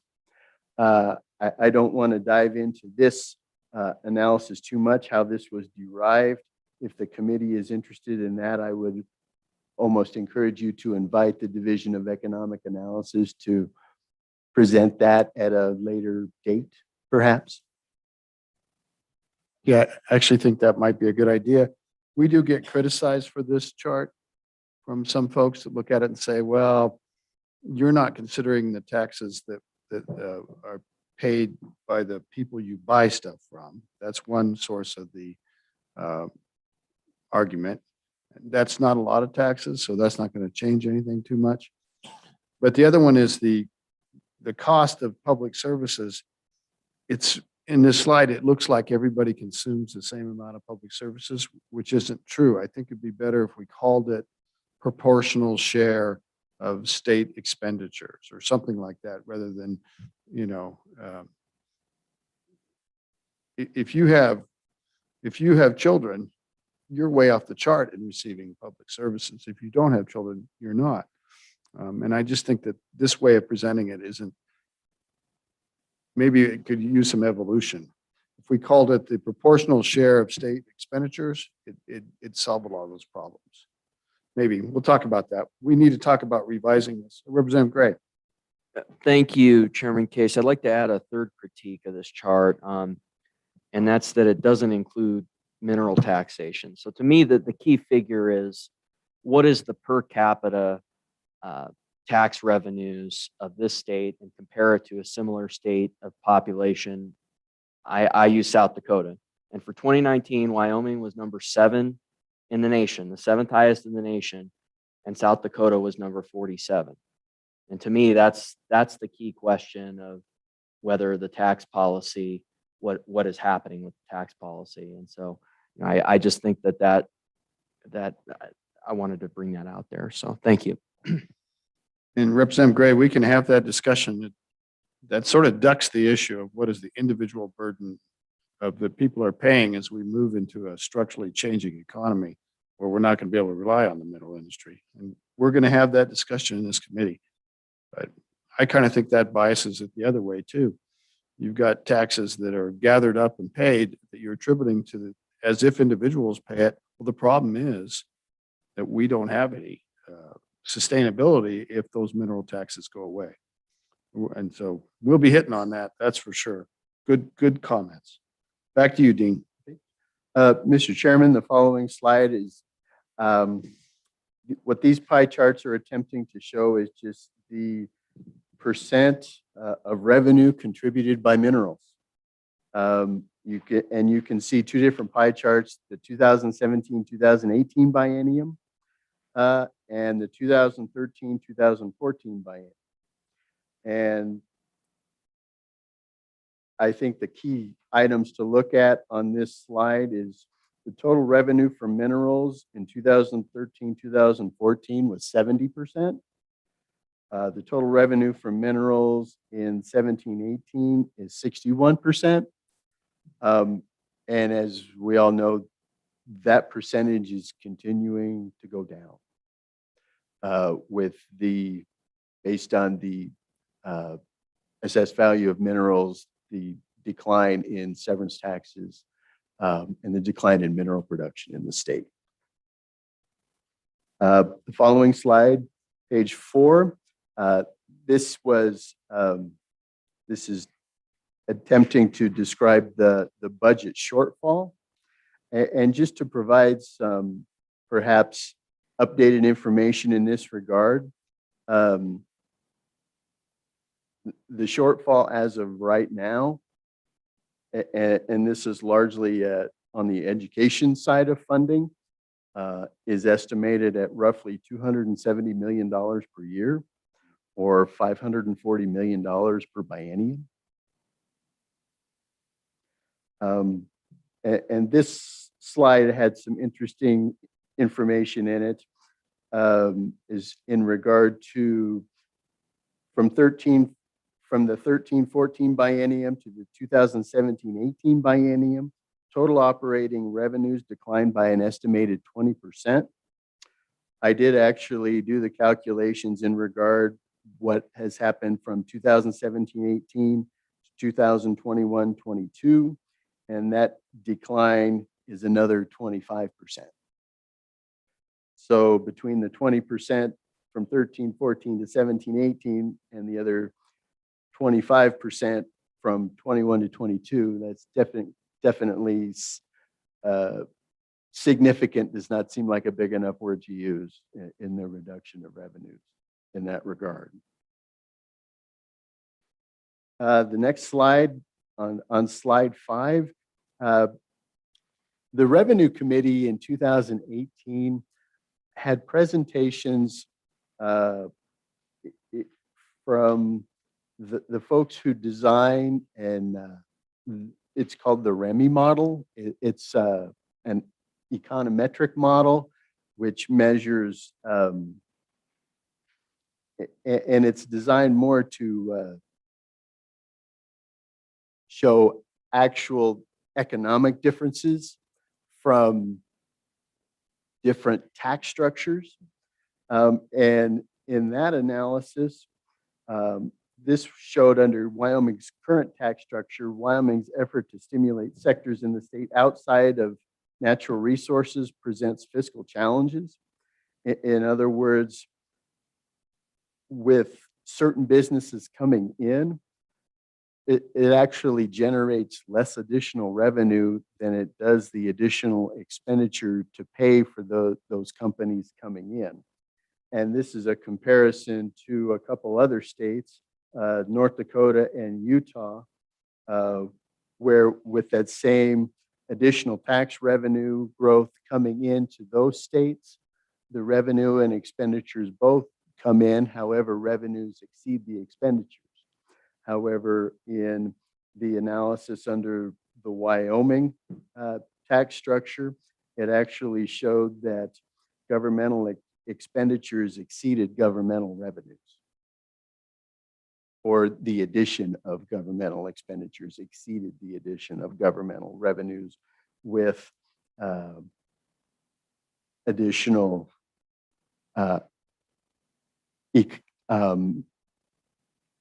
companies coming into the state. So Dean, just to summarize, it's saying that if we try to encourage economic activity in any sector other than minerals, it imposes a bigger burden on the state's challenges and budgets than it could possibly return in revenues. Chairman Case, you put that so much better than I did. Thank you. But yes, I agree with that. That's what this slide is attempting to show. Thank you. That is basically the end of what that pamphlet presentation was. The next slide, go to, if you advance one more slide past that one, I believe. This is the updated version provided by the Division of Economic Analysis, comparing personal taxes versus public service costs in 2019. The dynamics certainly are similar. Three-person family with an income of $65,000 and owning a home with a value of $250,000. This analysis is showing that family of three contributing $3,500 and receiving total compared to state services valued at in excess of $27,000. Again, this is a Wyoming Division of Economic Analysis product. And if the committee would like to dig more into this particular analysis, I would encourage the Division of Economic Analysis to give you a presentation about that. Questions for Mr. Temke on what we've accomplished so far? Any questions? Any questions on the screen? On Zoom? And Oh, did I cut you off? Do you have one more slide? Mr. Chairman, there's actually one more slide. There's the tax capacity. Well, I thought your one-pager. other presenters were going to do that. But this is the one that led to their study. So we let you do this. I'm That- sorry. That is correct, Mr. Yeah. Chairman. I guess what I was looking at this is a quick discussion of this would be a good segue to that Perfect. presentation. Go right ahead. We are going to You're way hear ahead of me. this Go ahead. afternoon. And actually, as I had mentioned, Don Richards actually presented this one pager to the Revenue Committee last November. And this was actually in response from Representative Jerry Obermuller. The term tax capacity actually we have to give Representative Obermuller the credit for that particular term. That was his term, trying to describe, okay, if Wyoming taxed,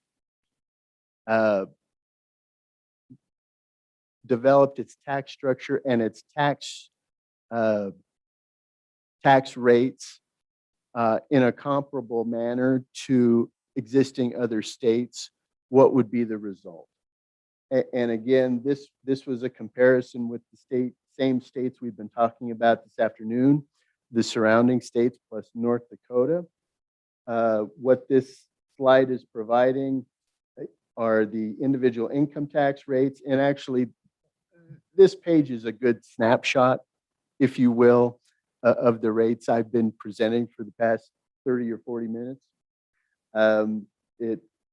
What it is providing the individual income taxes rates, the corporate income tax rates, the sales and use tax rates, and the property tax rates for the various types of property, residential, commercial, and industrial, and also fuel tax rates of all of those states as well. And we picked the median value, which is the middle value. It's not the average, but the middle value. In other words, of the 7 states in the comparison, there are 3 that are higher and 3 that are lower. Selected the middle value and compared that to Wyoming's current tax rate. You can see on individual and corporate income tax, the median tax rate was the tax rate in the state of Utah, 4.95%. Was the median rate. Wyoming has no current individual or corporate income tax. So what we tried to do with this is determine the median rates in our surrounding states, and then ask the question, how much revenue could be generated if Wyoming implemented those taxes at those median rates? What could be the revenue that could be generated? And those amounts are shown in the green box about in the middle of the page. And this analysis was based on largely based on tax foundation data, but as I had mentioned, also it's also based on the property tax rate from the 50 state property tax comparison prepared by the Lincoln Institute of Land Policy and the Minnesota Center for Fiscal Excellence. Basically, what this shows is that Wyoming's tax rates, generally speaking, are lower than our neighbors in almost every category. Certainly lower than what the median tax rate is in all categories. And based on this analysis, it was estimated the total amounts that could potentially be generated per year was 818 million in fiscal year 23 and 836.3 million generated in fiscal year 24. And again, these are estimates, just asking the question if Wyoming implemented tax rates at the median rate of its surrounding states. Fair enough. Questions for Mr. Timke? Dr. Hallinan? Thank you, Mr. Speaker or Mr. Chairman. It does I have get a confusing question here. for Dean. How much would be generated by the industrial or the severance tax and the property tax added together on the minerals that we now generate from those 2 sources? Do you have that figure? Representative Hallinan, I feel like I do have that figure. I don't have it at my fingertips right now. Can we get it after the break, Dr. Hallinan? Yes, thank you. Mr. Okay. Speaker. I can look that up and find that out. All right. Any other questions for Mr. Temple? Anybody else? Anybody on Zoom land? Representative or Senator James, I see your hand up. Thank you, Mr. Chairman. Does this take into account public service costs and the fact that the tax credit, if the income tax is taken into account? I didn't catch the last part of your take into account. Would you just repeat it? The Senator James? income tax credit, if that were to be put into place, since that's constitutional. Right. Okay. Now I get it. You got it, Mr. Chairman, Senator James, actually, that part of the analysis was based on a bill which was introduced in the 2020 session, proposing, I believe it was a 4% tax rate on all taxpayers' in excess of $200,000 and did include all of the constitutionally required credits for income taxes, sales taxes, and property taxes. So yes, that estimate does take that into account. And what about the public Anybody else service on the Zoom cost? land? Or Senator James, And since the legislature is not allowed to manage public service costs, is that also taken into account as well?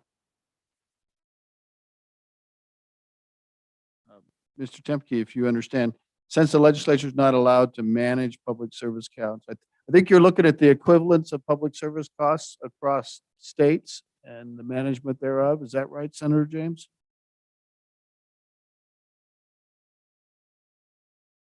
We're not hearing you. Oh, he's got his thumb up. Okay. Can you work with that? Mr. Chairman, Chairman Case, Senator James, I'm afraid I don't have a good answer to that question. Okay.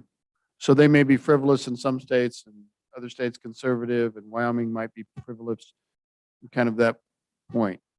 I can say that particular issue was not part of this analysis. Okay, thank you.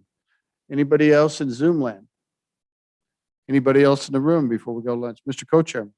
Just a question on fuel tax, Mr. Chairman, and this is maybe a wide-eyed question, really, Dean, but the 10 years ago or so, when we last really debated and passed a fuel tax, it's not, I remember the University of Wyoming study, we passed a 10-cent fuel tax, price to pump went up 1 penny 6 months later, and because that tax is assessed really at the rack level, the distributor level, not at the individual gas station level.